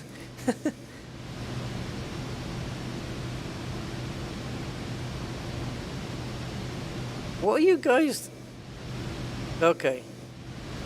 It's cute, but no thanks. What's that, the plane? Yeah, Nightbot. What did you do for Nightbot? I don't know. Oh, symbols. I love this plane. Yeah, I like it as well, Brian. It's really cool. Now we've got the anti-icing systems off, but if we wanted them on, we'd have airframe, windshield de-ice high. There's a max thing there, whatever that is. That's inoperable. So gear down. So I guess we've got to be... Whoops. Have we just gone into night mode? Did you see all the screens go dark? How did the... I know it can do this, but... How did the plane pick the right time to do it? Is that based on ambient light?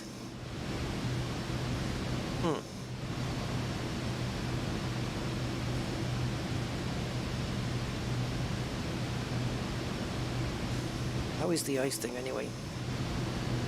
So that's as we got 2.5 gallons of fluid, but wing and stabilizer off. Okay, so that's the okay. That's here. Wing stabilizer thing. There is something somewhere.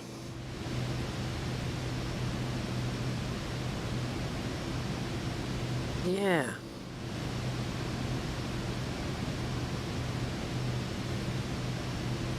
it looks like it's dimmed the display based on the lighting on its own.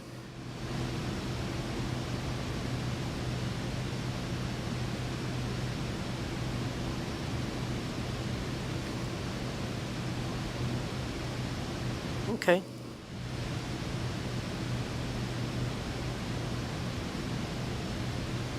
I could play around with this all day. Oh, look, we got the plans for the Death Star, guys.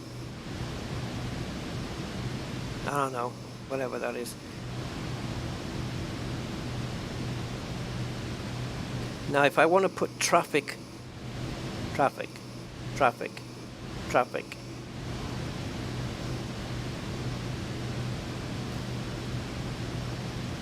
I don't know if I've got the TCAS thing enabled, I would imagine. Now here's the map settings for this. Insert map. No, you can even see it there. So you can actually literally just have your charts on full screen on this one. Oh no, wait a minute. Okie dokie. Yeah, you can. There you go. You can still have your map there. It doesn't display as much information.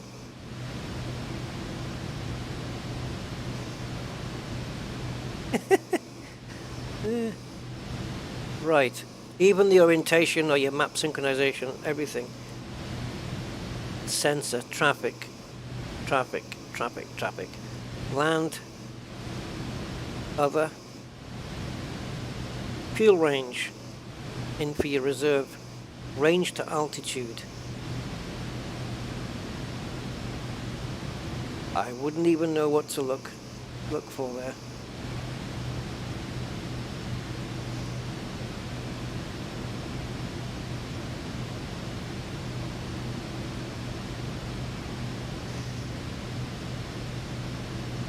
Okay, there's the terrain.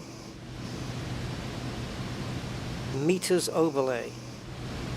Oh, okay, so it shows meters as well. So we're 7,620 meters above the hard ground.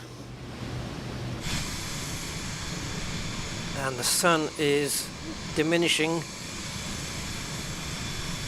Oh, airport.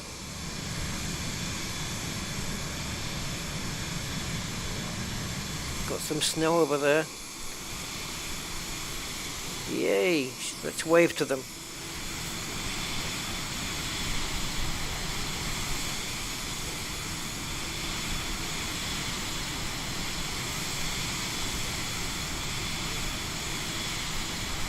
Honda has a separate pilot cabin.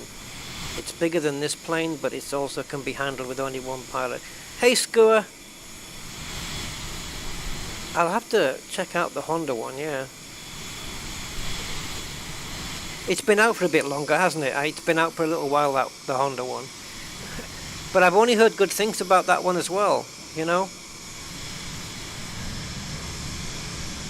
This one at the moment seems to be taking the MSFS world, not, I was going to say by storm, but it's not really. It's very popular, you know. And in the latest version that they brought out, 117, they did something. They must have had the plane protected before or something, but they've taken away.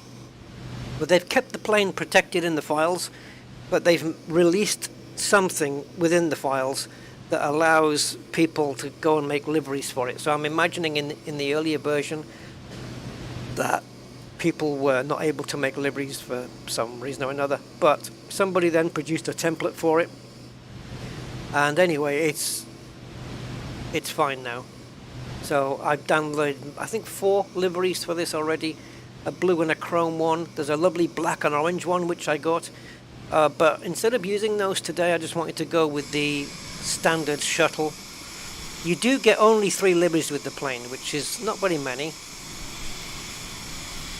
but it doesn't really matter because the community is going to make liveries plenty, so I'm okay with that. And what's important is the plane, and they've done just a really bang up job on this. I haven't even read that yet. It looks like it's from the Empire, doesn't it? Is that? That's a worthiness certificate or something, is it? I can't even get down there.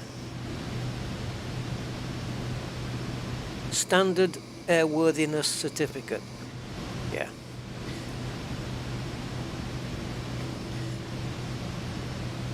I think you can turn the pilots on. I'm trying to remember how to do it. Setup. No. Avionics it wouldn't be under, would it? That would be just weird.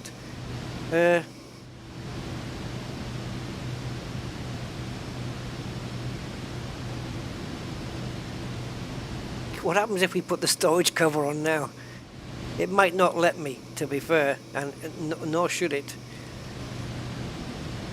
Or hitting that button, that wouldn't be a good idea. That would not be a good idea at all. Visual pilots though. It's not there, that wouldn't make sense.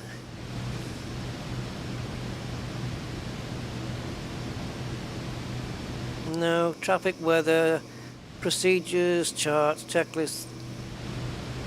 I thought if anything it might be here, but I'm sure I've had a guy sat here before, unless it was in the another plane that I was flying on the same day. I might be just getting confused. I probably am.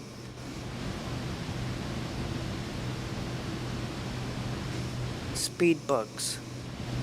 Oh. Yeah, for the approach. 100 knots, VREF 90. And there's the takeoff look. Okay, X and Y, eh? Oh, okay.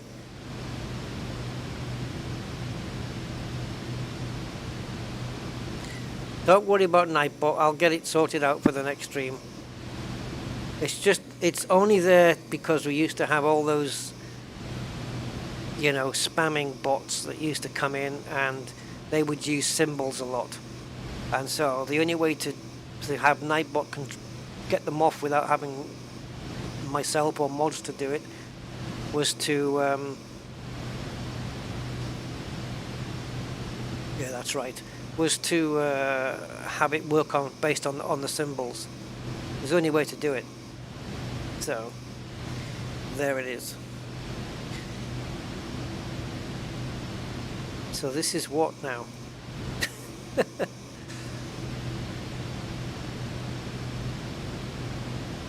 Okay, so we've gone past and we're going to Queen now, but somewhere between Queen and Styx the plane's going to have to descend 300 feet to make 22,000. Now the alt in green I'm assuming means don't worry, I'm under autopilot control.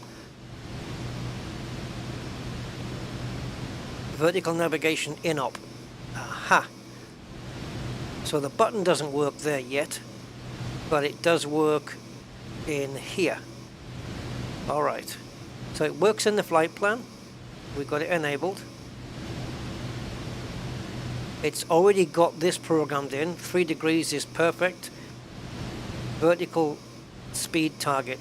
So once the plane starts descending, we should see 1437 at the maximum here as it starts to descend. I'm looking forward to see if this happens. I'm looking forward to that.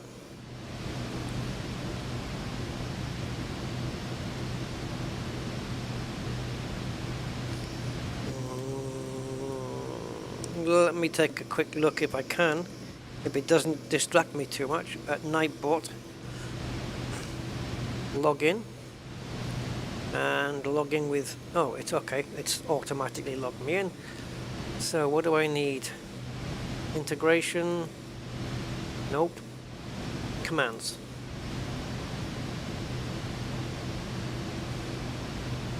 Nope. Just spam protection, there we go. Alright, so access emotes. I could change the amount of emotes. Access symbols. Okay, let's get rid of the symbols one then. I'm going to keep the emotes enabled, but the symbols are now disabled. So, done. That should be live now.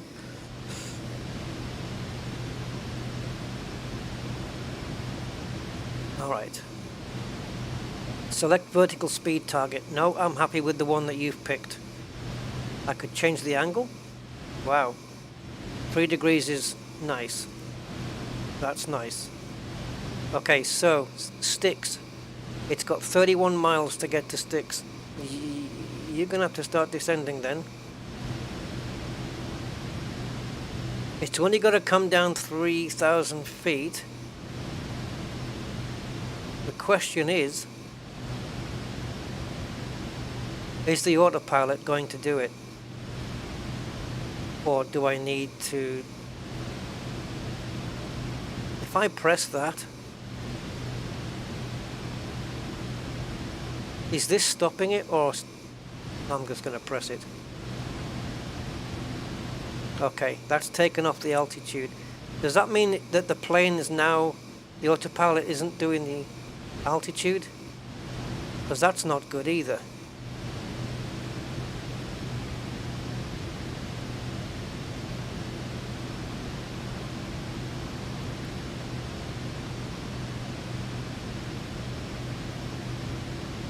Ah, dudes. Which way is going to make the plane descend? I shouldn't have to do it manual. This is confusing me now. Altitude hold is literally telling the plane to hold there, so I'm going to turn that off.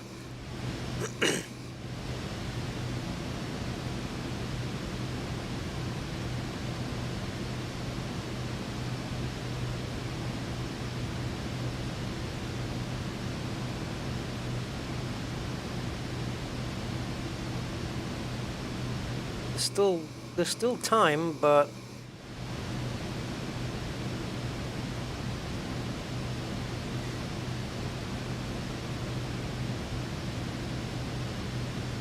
well, it'll do the symbols. If you put too many emotes, it'll still do you. But if you, I don't know what it meant. If you put, yeah, but I don't know what it meant by symbols. I guess loads of exclamation marks or question marks or I don't know what.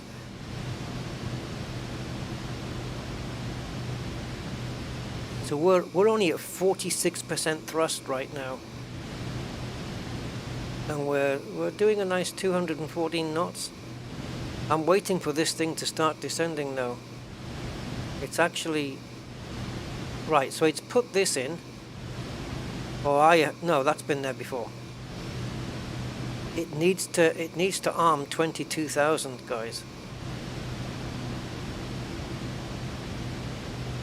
Is the autopilot controlling the altitude? I don't know.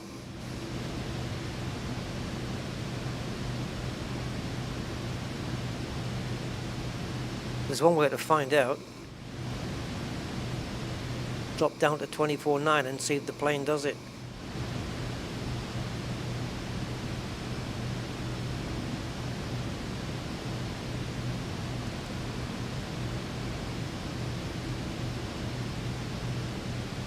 Okay, so I just enabled this level mode. I don't know. This is all guesswork. I think it should have started descending by now. So I'm doing something wrong for sure.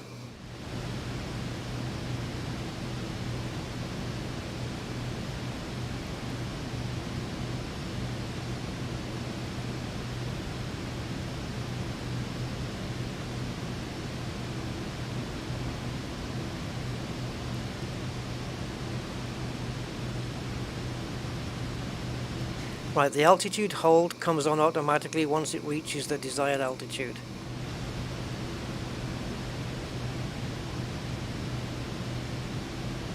Nav wasn't on before.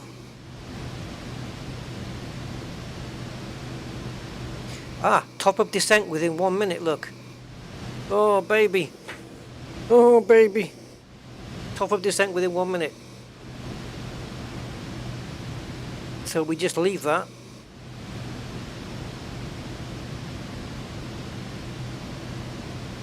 Oh, there it is. Ha ha. TOD. Okay. Yeah, right. Whatever. I knew that was there.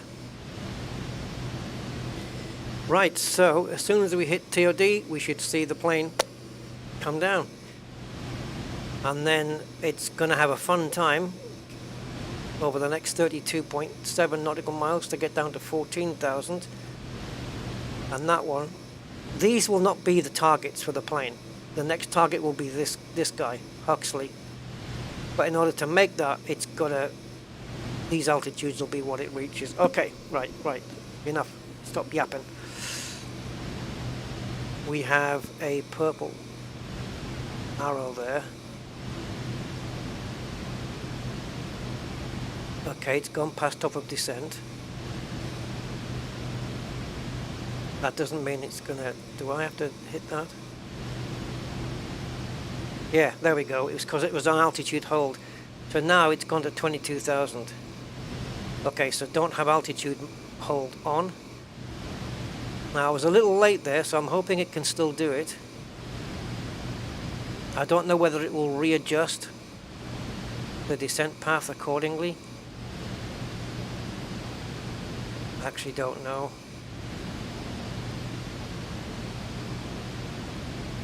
It's only coming down. Why is that flashing now? Okay, it's still coming down. So there's the flight director. That's where we are. And the 22,000 is not there anymore. That's not great.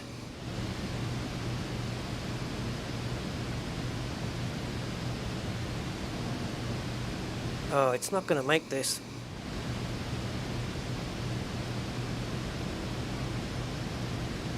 Okay, so now it's going to go for the 10,000.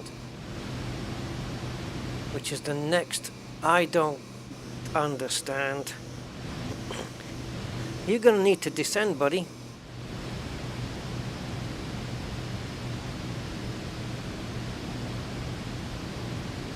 Let's turn the flight director off.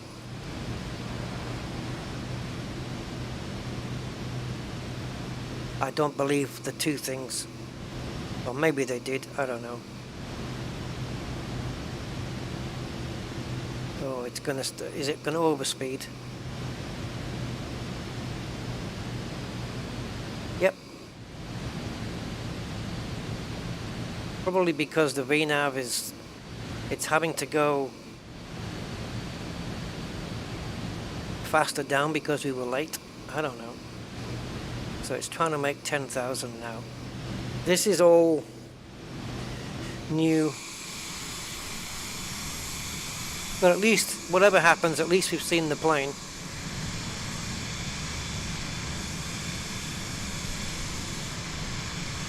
Got a lovely sunset coming over. So it's got 10,000 there.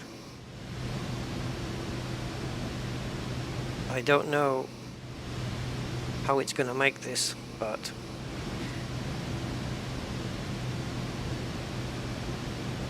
see, we are 27, call it, nautical miles away from Haiti, but it has to be at 10,000 for Huxley, so that's 42.8. Got 42.8 miles to get down to 10,000, and to me,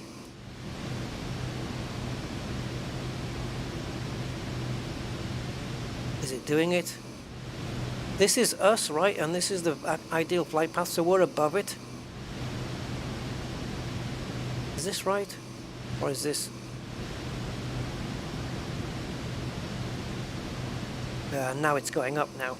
I don't understand it.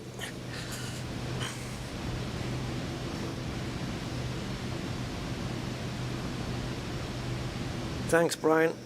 Yeah, I don't understand what's going on. It went up and now it's going down. We are, from what I can tell, this is the ideal path. This is where we are. We're above it. So we the plane needs to be descending. Should I put flight director back on? I don't know. That's a good thing or a bad thing.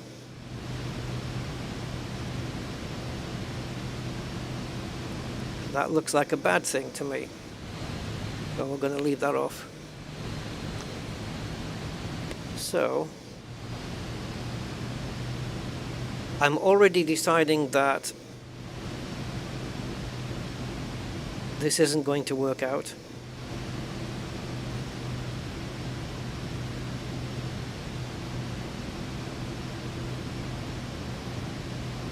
I can force the thing down. I can use VS and force it down. But that's not going to solve anything, because it's not going to help me work out why it didn't do what it was supposed to do.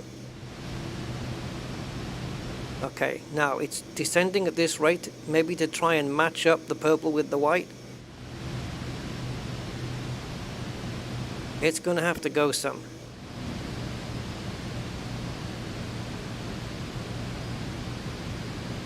But now it's flattening out again.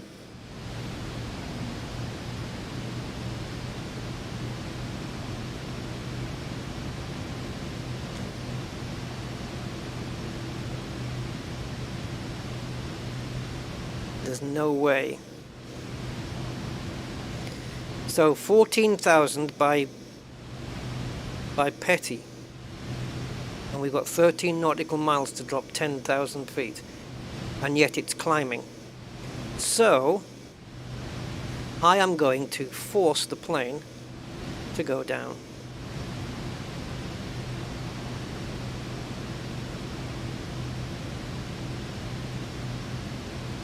We may overspeed, we may get buzzes and clicks and bells and whistles, but I'm forcing this thing down, which means it's a failure.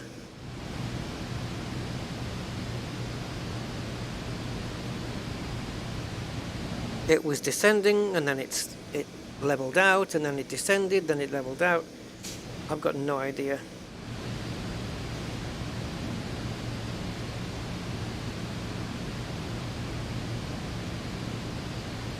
Which I did point out from the very beginning that I'm not familiar with these systems. So this is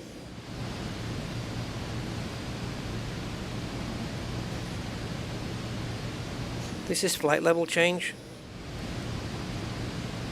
Oh, that's not good, is it? No. Right now this is just one big experiment.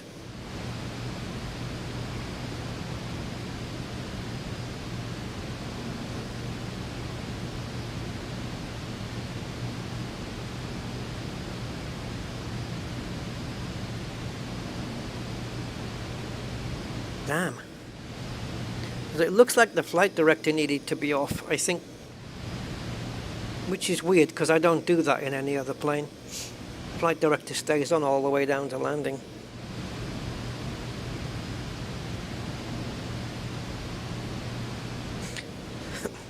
Yeah, I don't know about doing it in steps. I think it works out the intermediate altitude points, you know, and then like here you work, these are the intermediates.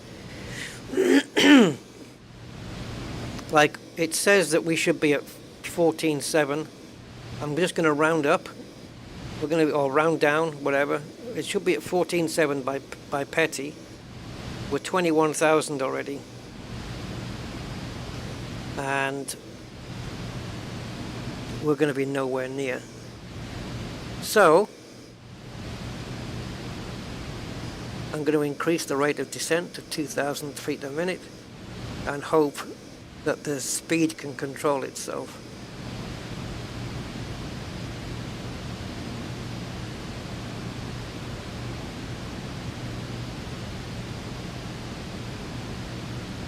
Normally the flight, I would have expected that the flight director would have, that the purple's arrows would have gone down to show you where the descent flight path is, and the plane would follow it, the autopilot would follow it, but it wasn't doing that.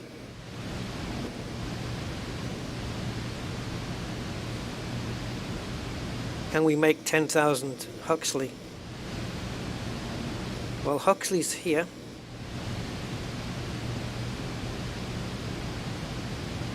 What a shame, though. I don't mind doing it manually, but I would really like to know why VNav didn't VNav. What did I do wrong? What did I have said? The problem is there's very few proper tutorials on YouTube.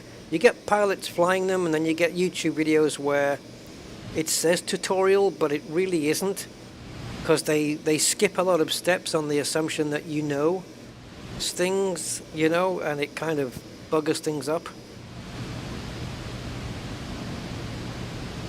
I think we're easily going to make 10,000 here, so I'm just going to relax the plane a little.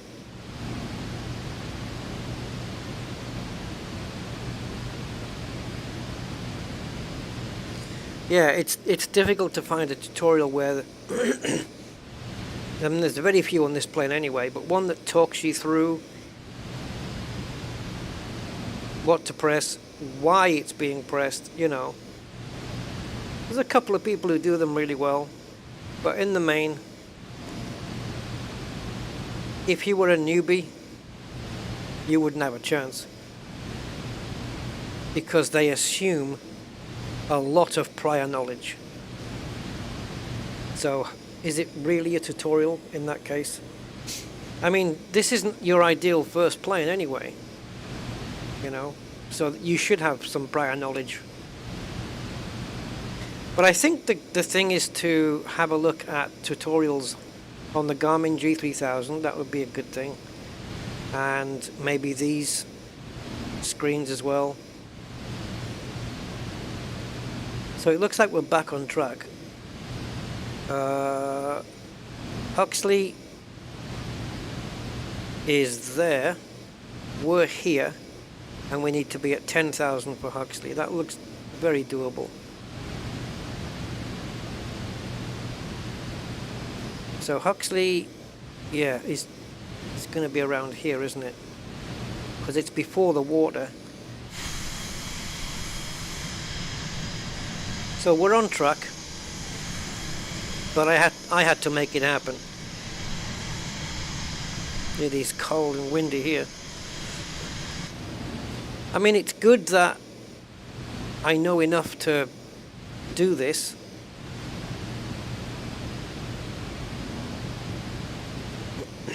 But I just have trouble with VNav.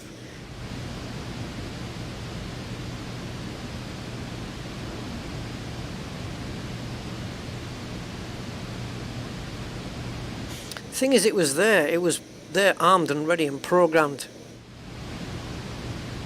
and it just wasn't doing it. Top-up descent within 1 minute. How can you have 2 top-up descents? Oh, I see. So there's Huxley, then there's a top-up descent afterwards. So is this a top-up descent to get to the next waypoint? Which is Halen, because it's purple. That's my next one. But where's the next constraint? I guess that one. Yeah, 9,000. We did that one, didn't we? I knew you'd do that, you little sugar. So a top-up descent here is when we would start descending for 9,000. Okay, so we're just about on Huxley, and we're just about at 10,000. So we got it. I'm hoping, is it going to go below? It will, won't it? Yeah.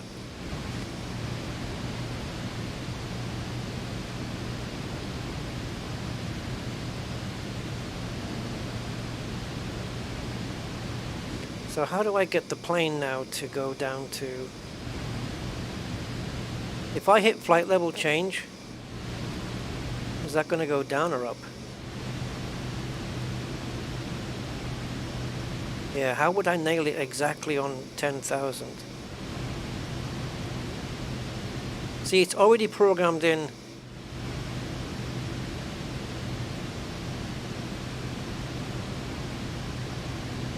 It's already programmed in 9,000, which we're going to have to go to, and I'm just going to put 9,000 in. Now the plane is actually ascending.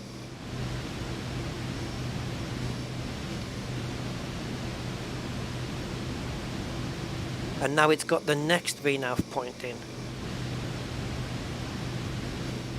God save us all.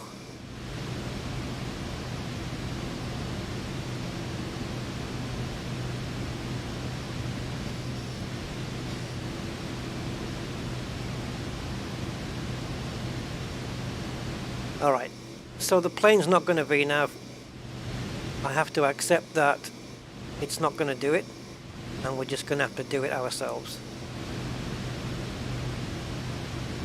I don't know what the angle of attack should be for 3 degrees, but if we had the flight director on, actually we do know. There we go, because I've got 5 degrees there, so I'm going to bring it down just around there. That way I'm pretty sure I can make it. So I'm going to have to do this myself. So 5,200 is what?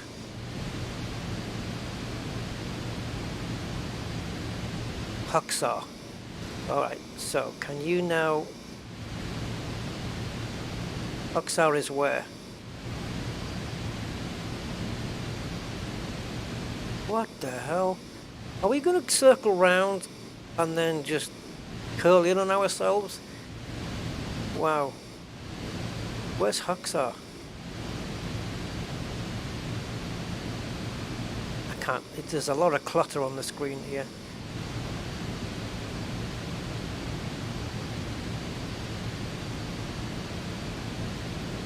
Okay.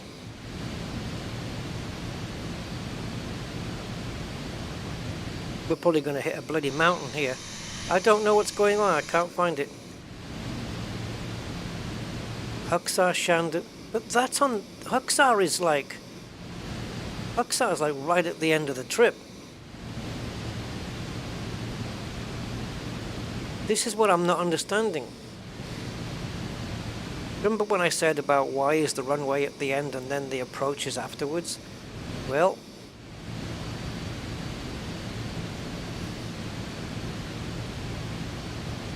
So we're going to circle around, come in that way. So Bourbon is our next port of call. Oh my god, did you see that? I can't scroll up.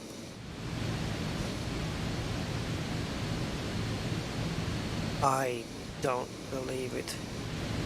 Right, 8,200. So maybe we should just shoot for that. Let's hold the altitude right here.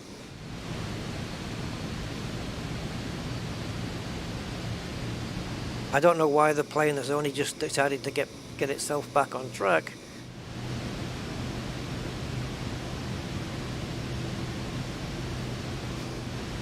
I don't know.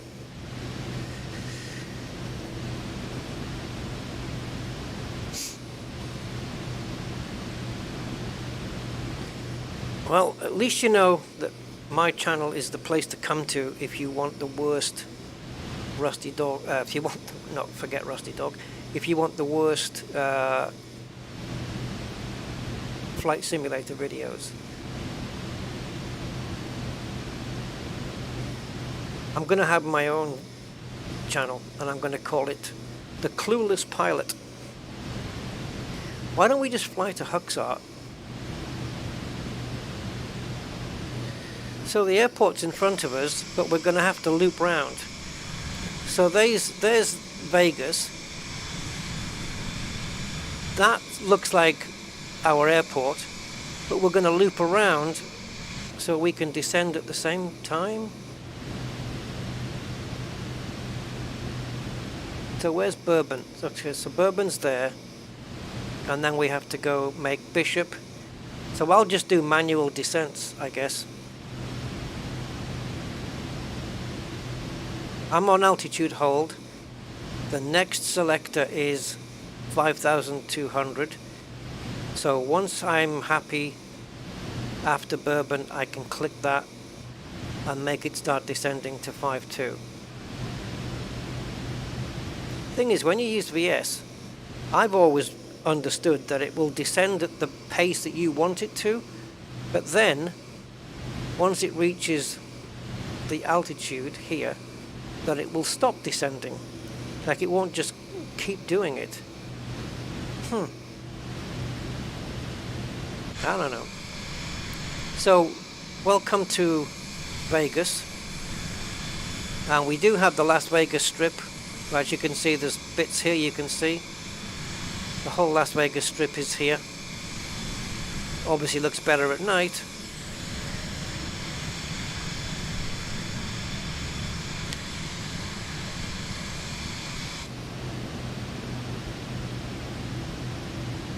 There's the airport, I think. Yeah, so this is where we're landing, if we're lucky. I have a lot to learn about this aircraft. Actually, not quite. I have a lot to learn about these Garmin systems. Because once I've learnt it for this aircraft, it'll work on any aircraft that has the same system or similar. So that's my next project. Garmin learnering.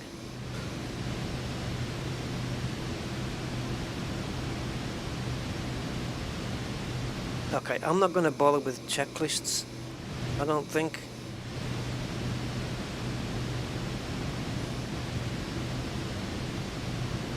I don't even know what the temperature is outside,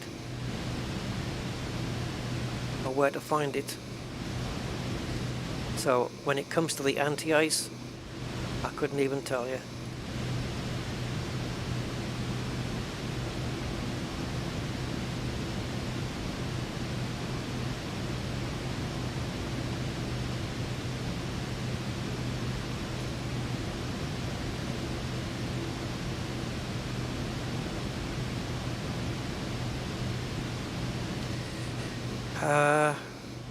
Can't remember the VREF now.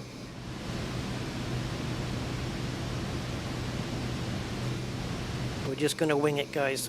We're just going to wing it. Best way.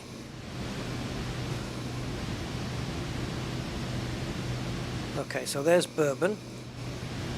So Huxar is 5,200. So that'll be my next port of call in terms of descent.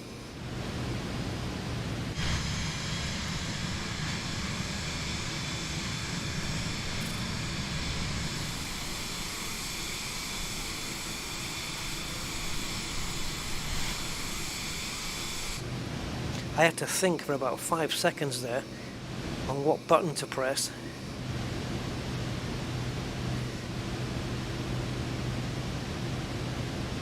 In order to get back inside the plane.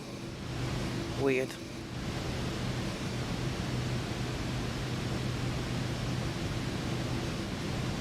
Okay, I can't tell what's going on here. Are you on? Thank you. Oh, buddy. Yeah, I press vertical and it's not letting me descend. I've got a flashing altitude button.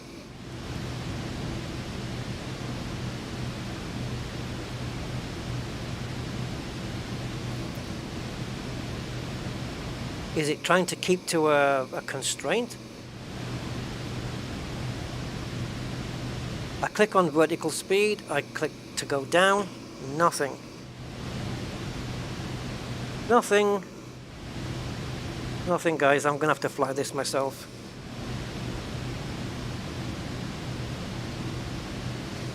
I'm gonna have to fly it myself, we're way too high. I don't know what the autopilot thinks it's up to.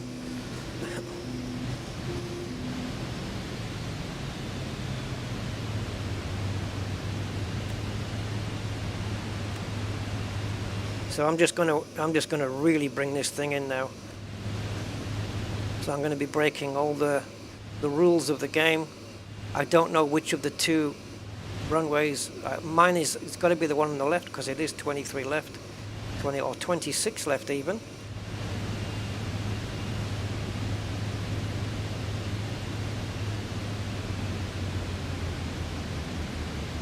So I can't even get to the, you know, that lovely approach mode thing.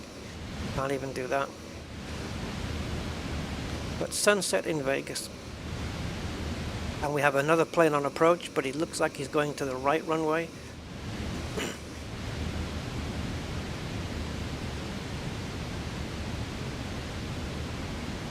I need to slow down. We're just going a little bit too quick. So this is all me now.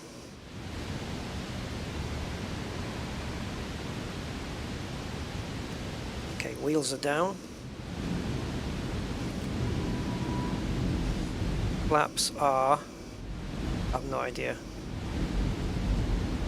50%. Okay, cool.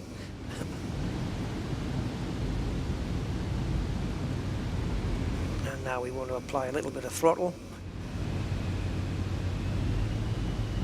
But anyway, it doesn't matter. At least the autopilot did all the cruising for us. I'm quite happy to do the descent and landing myself, and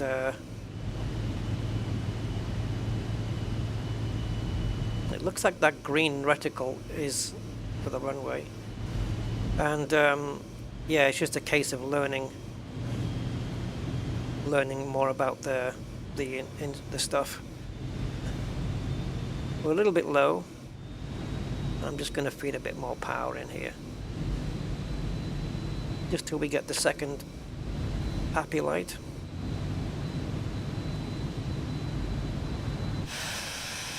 Which we have now got.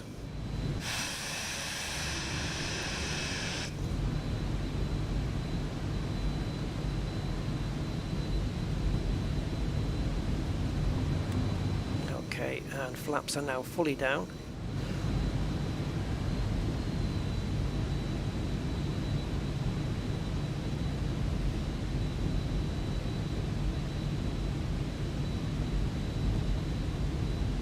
Watching my speed here. I'm not quite sure what the landing speed of this is. I forgot what the VREF was, but I think we'll be fine at this speed.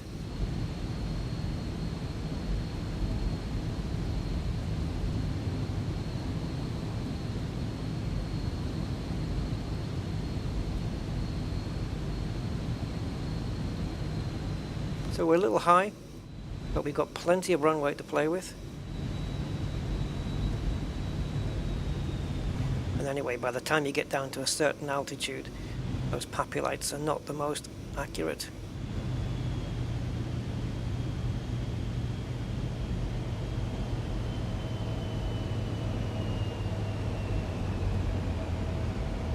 It's a little bit floating. There we go. She's down.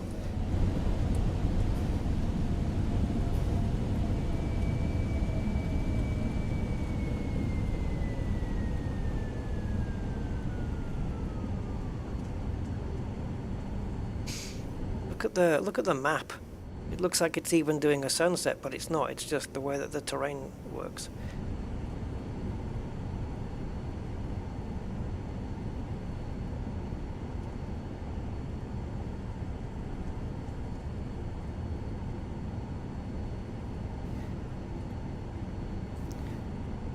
The landing lights were on the entire time, so I didn't have to turn them on.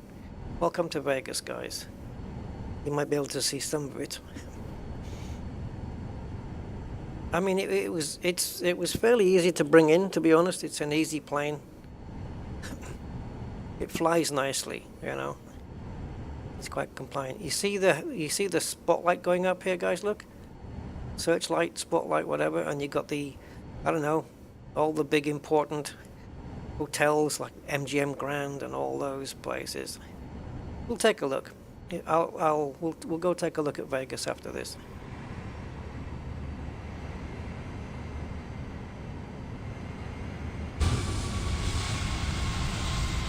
Okay, I'm going to get my flaps in. Got a plane taking off. Look at this view. You got Las Vegas Strip over there. You got a plane overhead, and we're in one of the most up-to-date business jets you can get. Yeah, not a bad landing. It was a bit long, but the importance was touching down and getting a nice smooth landing, which I think we pretty much achieved. So we're not taxiing to any gates because we're not an airliner, so we've chosen to taxi to a parking.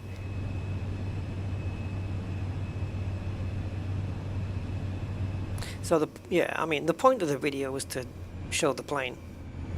It wasn't really getting into VNavs and stuff like that. It would have been nice if it all worked, you know, on the first go, but you come to learn that things don't tend to happen for you on the first go too much. It's best to learn the systems first and then stream it. But where's the fun in that?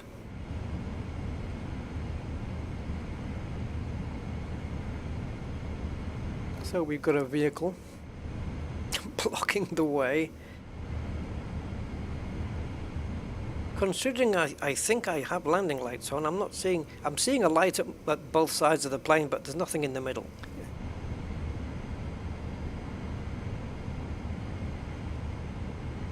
Yeah, she's a lovely jet. And like, you know, for the price, man, it's amazing.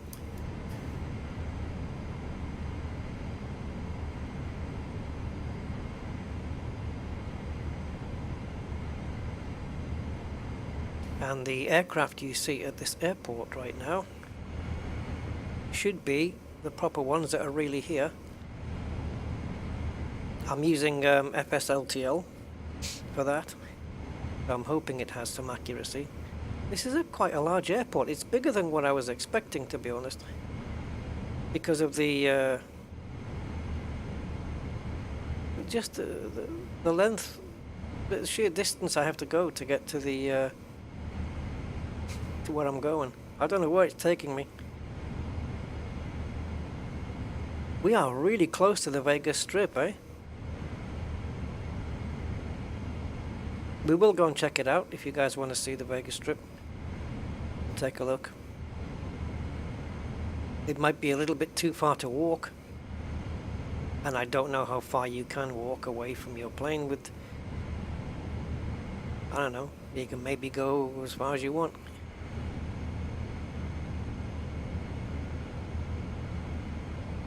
But we'll do it with the drone camera. It's be better.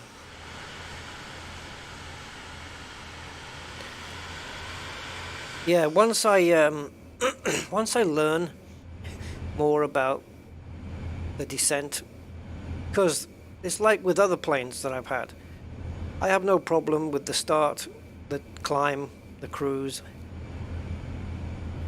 It's always the descent, and it's always the VNav that messes me up. Same with the Boeings and the Airbus A310. The Boeing messed me up once, for reasons I still don't know why, but I can take a guess. But anyway, it's all about controlling your descent path, you know. Where are we going?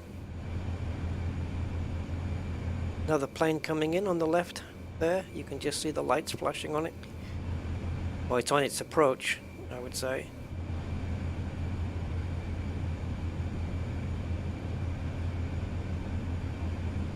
So we've just brought two VIPs here. High rolling gamblers, that's what they are, guys. High rolling gamblers. We can fly over the Las Vegas Strip, but I wouldn't do it in this. I'd probably just switch over to a little Cessna. But this is cool because we took off. I mean, the sun wasn't going. It wasn't like sunset when we took off. It was, you know, early evening, I would say. Late afternoon, early evening. And we've managed to land in Vegas with all the lights coming on. We've got a sunset here and all the lights are on. And it's kind of perfect timing, really. I don't know how cold it is here. I don't know where to get the temperatures, like the outside temperature. Probably on that right-hand side monitor there. I'll have to have a look. Because it's kind of important to know, so you know if and when to put the de-icing on.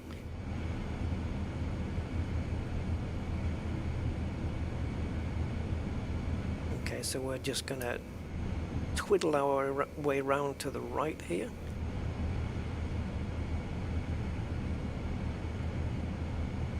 And now what? It looks like it's probably going to take us on to the Las Vegas Strip. You can see stuff going on here. On the, I don't know, that see it's just flashing there? I don't know. Like I said, I have scenery for Vegas.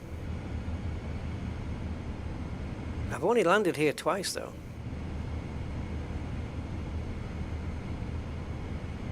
And this is the second time. Okay, there's my parking spot.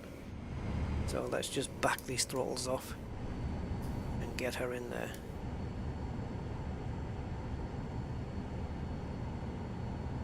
How's your turning? Oh yeah. Is it this way you want me? I don't know. If the box turns green, I'll be happy. Welcome, gentlemen. We have arrived at Vegas. You would care to take off your seatbelts. That's Mandalay Bay Hotel over there.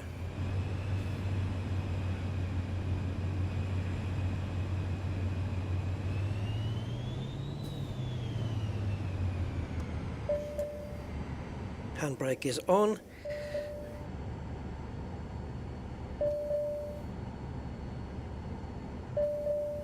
Landing gear selected up. Okay, not quite sure how that happened. So, landing lights can go off. Icing can go off. Oxygen, fresh air and probe can go off. And now what we'll do is we'll let these guys out of the plane and wish them well in their gambling. If I can even find... Is this, would this be where the courtesy lights might kick in nicely? I don't know. Let's have a look. Okay, so my head is like kind of twisted everywhere. Maybe it doesn't want to work that way.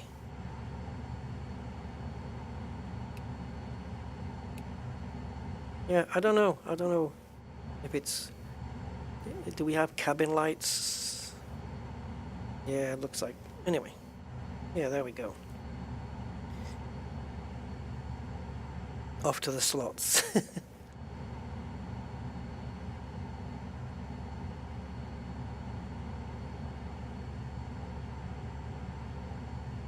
Alrighty. Why would this be?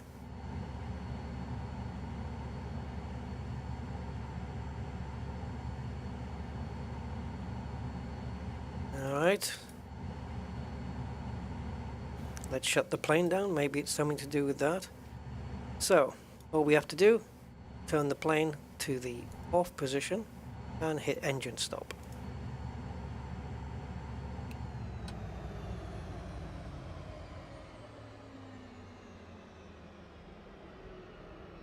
Is that a prerequisite for opening the door?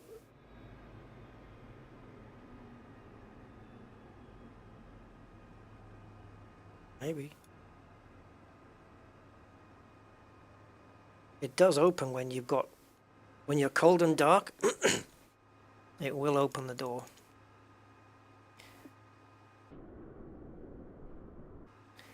Hey. You know that you have to do what I tell you, right? You know this.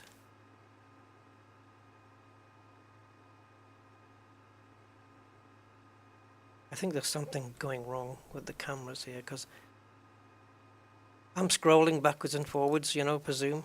Oh, and finally.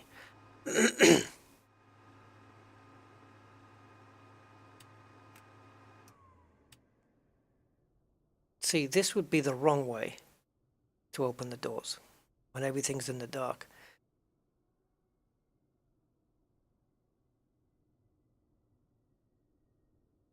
I have to say, I'm not understanding why it won't open. I want it open.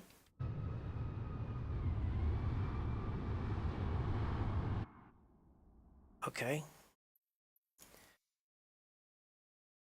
You have to know you can't win. You have to know this. There is no door button. Okay. It's not done on the computers. It's done by clicking the handle. I know this because I know it.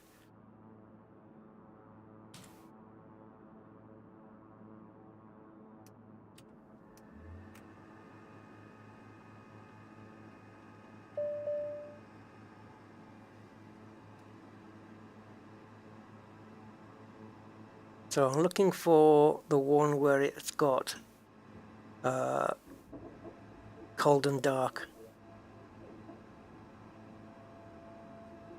I know it's not avionics, but you go there anyway, because this is what we do. Like when you lose something in the house, keys or a pen or something, and you look in places like that you know it's not going to be there. But you look anyway. Like looking in the fridge for your car keys. We'd all done it.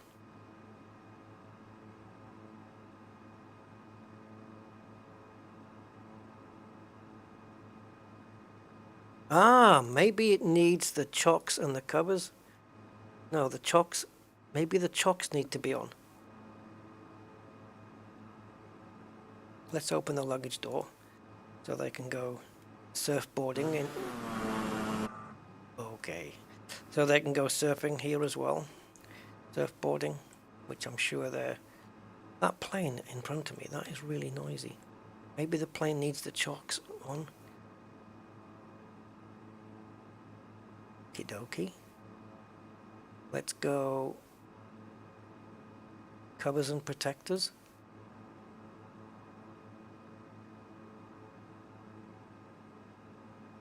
This is the most bizarre. I go cold and dark.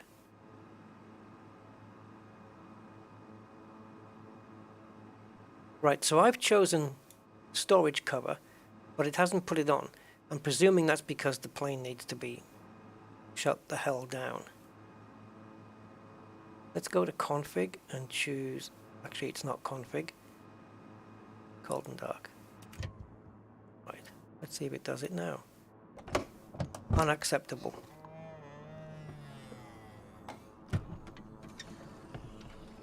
Unacceptable. I don't know why that is the case. The door seems to just want to open in certain circumstances. That doesn't make any sense to me whatsoever.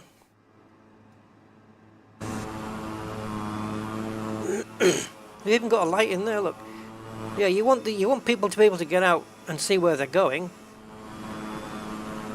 So maybe that's a bug. Hey, who knows? No, it's not. It's just a click. Small chap, yeah, just a click. I know because I've done it before. Hey, Gumbo. Moving again? Wow. Oh, moved again.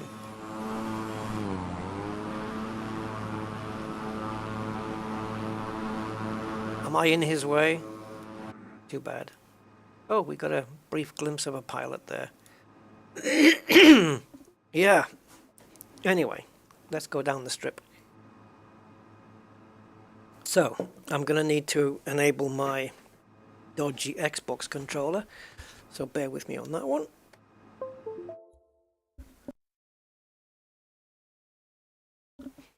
Right.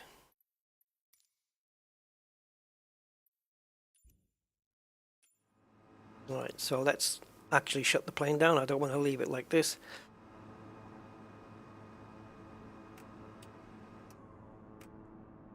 And we're going to have to pop into the back and get the door closed.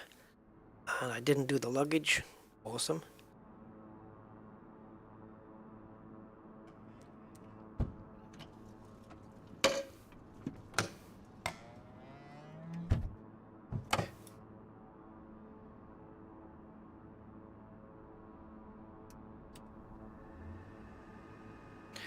Oh, I've got that pain in my leg again.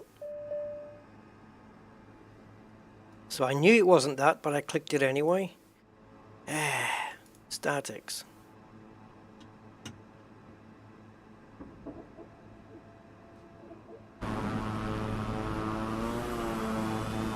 Okay, it is closed. It must have done that when I hit cold and dark or something. Okay. Right. Let's reset the camera. I don't know how it gets to these angled positions, the drone, but it seems to manage it. Alright.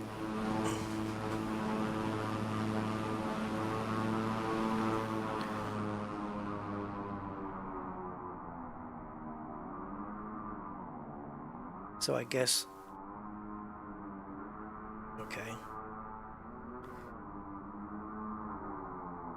Okay, we're going a little bit quick with the drone.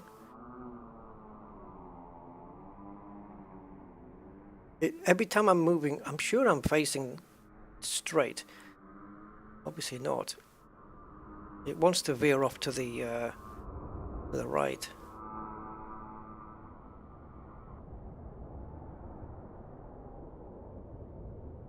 Okay, the last time I did come down here, it was not stuttery, it wasn't anything in any shape, way or form, it was absolutely fine. There has been an update since, so I don't know whether it's that.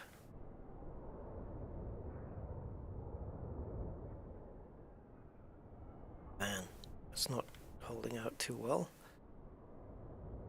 So we'll just make do with as much as we can, as best we can. MGM Grand over there.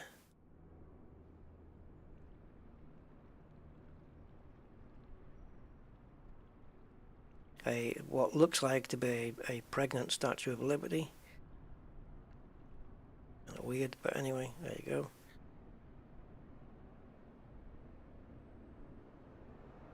Hard Rock Cafe, Monte Carlo, Hollywood.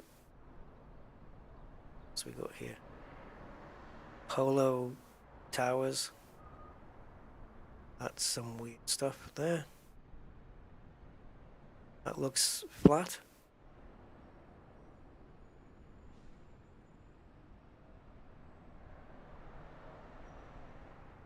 Okay, let me see if I can get some kind of... Those cars look tiny. Look at the size of the shops compared to the cars. This looks a bit... The scale looks just a little bit out of whack. I have no clue where I am. Planet Hollywood. All the things to sucker in the tourists, eh, guys? Is that the Bellagio? I don't know what it's called. The one with the fountains there. Oh, it is Bellagio! That was just a complete pure guess by me. I don't really know my hotels here. I just know MGM Grand and Bellagio. See, oh, Caesar's Palace, of course. There's the Eiffel. The Eiffel Tower, and kind of Ferris wheel over there. Flamingo.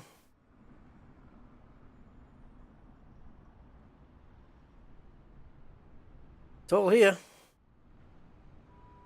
Have you seen the statue lately?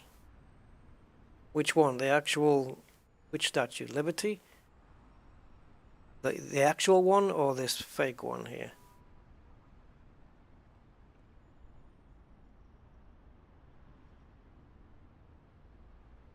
The Mirage. Oh yeah, of course, the Mirage Hotel, of course. Can't forget that one.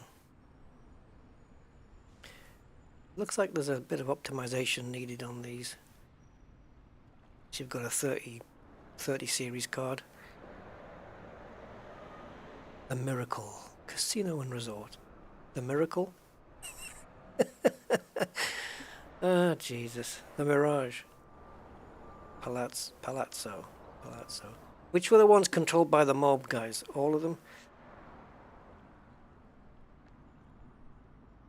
The Las Vegas Strip's long, isn't it? It's long.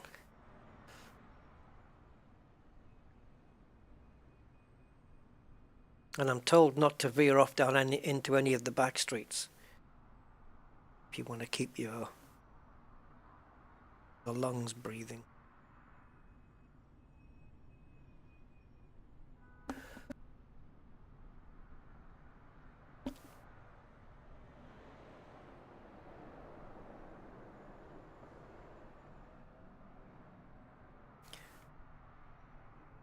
Yeah, we just flew into here, guys. Brilliant.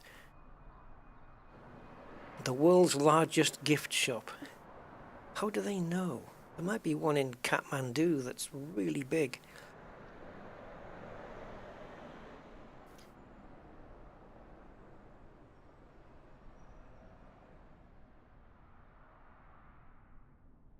There is normal Vegas. There's another airport in front of us. And it's a busy old strip. There's another plane taken off.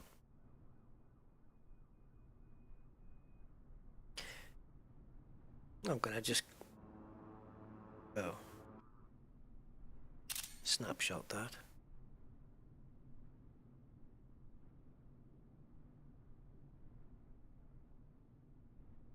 You can see it from space. Can't. Right. Yes. So there you go. If I clicked walking mode now, I wonder if it would do it from here. Maybe we can go play some slots. Okay. So we're in walking mode, and I'm just wondering, where's the strip? It might take a while. I don't know if we can... Do you guys want to try this? I'm jogging.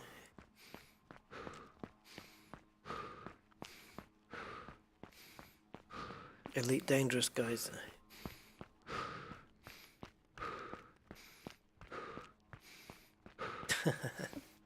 Is that right, Von Doodle? Now, I don't know if I can go through this scenery or if I'm going to hit it. If I hit it, then I'm kind of screwed.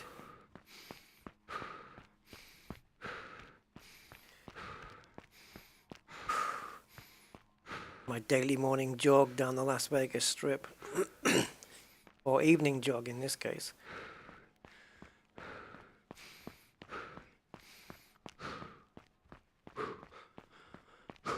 Oh, he's getting really out of breath now.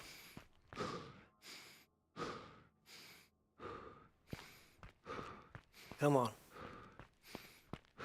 Just that extra 5 miles. Yeah, this would be me. This would definitely be me. Just like, you know, 100 meters into a run and I'm already fighting for my life. Look at this. Look at this. Massage parlor. Look, always a happy ending. Yeah, I'll bet. Get your breath back. Come on. Alright, let's go. How are you going to reach that ladder? Anyway. Spacebar climb. I know it's a huff, but gotta go through this.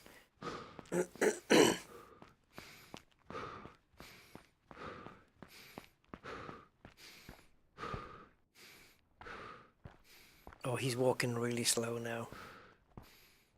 I don't know if this is normal walking speed. You can actually have an avatar as well, but it's kind of a static person, so it doesn't look quite right. This is, yeah, we're actually walking, we're walking on the Vegas Strip. You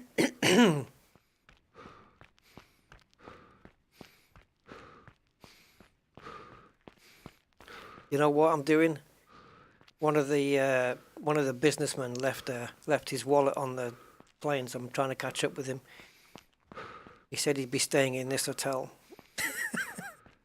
He just make up anything, right?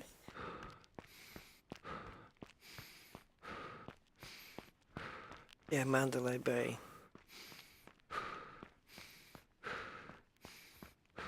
Oh, I need to pee up against this tree, guys. Oh, yes. 1 hour flight. Been busting. Yeah. I think that's as far as I'll go. It's funny, when you're walking here, though, there is Unless, was this the case before where there was just no traffic until we got down to a certain point? I don't want to run the risk of getting run over or anything. So I'm going to flick back into plane mode. And yeah.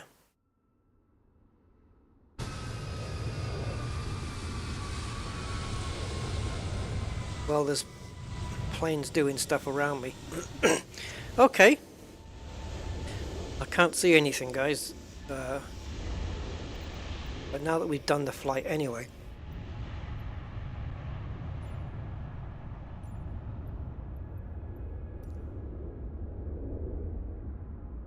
Welcome to Vegas in the daytime, all of a sudden. Right, well, I hope you enjoyed the flight.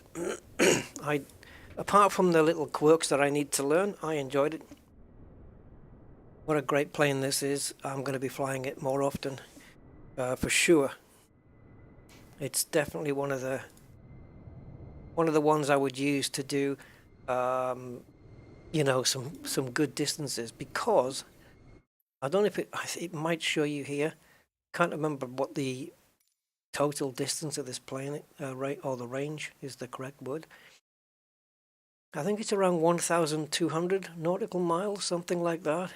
I'm just going to have a look and see if it tells us here. Can sign off. Sign off.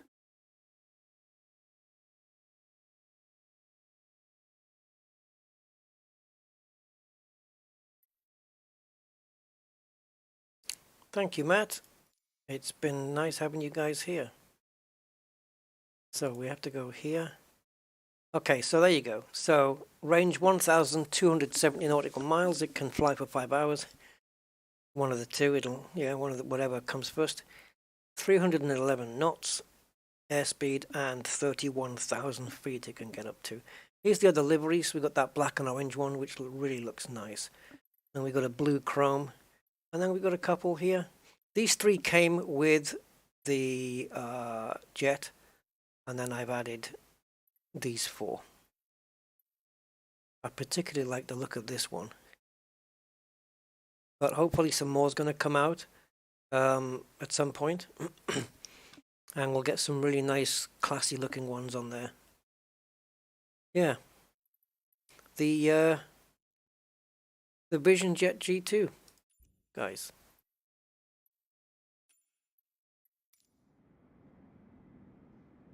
There she is. What you do in Vegas stays in Vegas. Yeah. Yep. Especially true when it comes to your money. That tends to stay in Vegas as well. Alright guys, hope you enjoyed the flight. I did. We'll be doing another one with this plane because I just love it so much. It oozes business jet. Just the sounds, the ambience, everything. It just has everything. Yeah. And it's the only jet I have, you know, small jet, that's got an auto throttle. And VNAV, I think. But anyway, maybe not. Yeah. Right, dudes. Until next time, bye for now.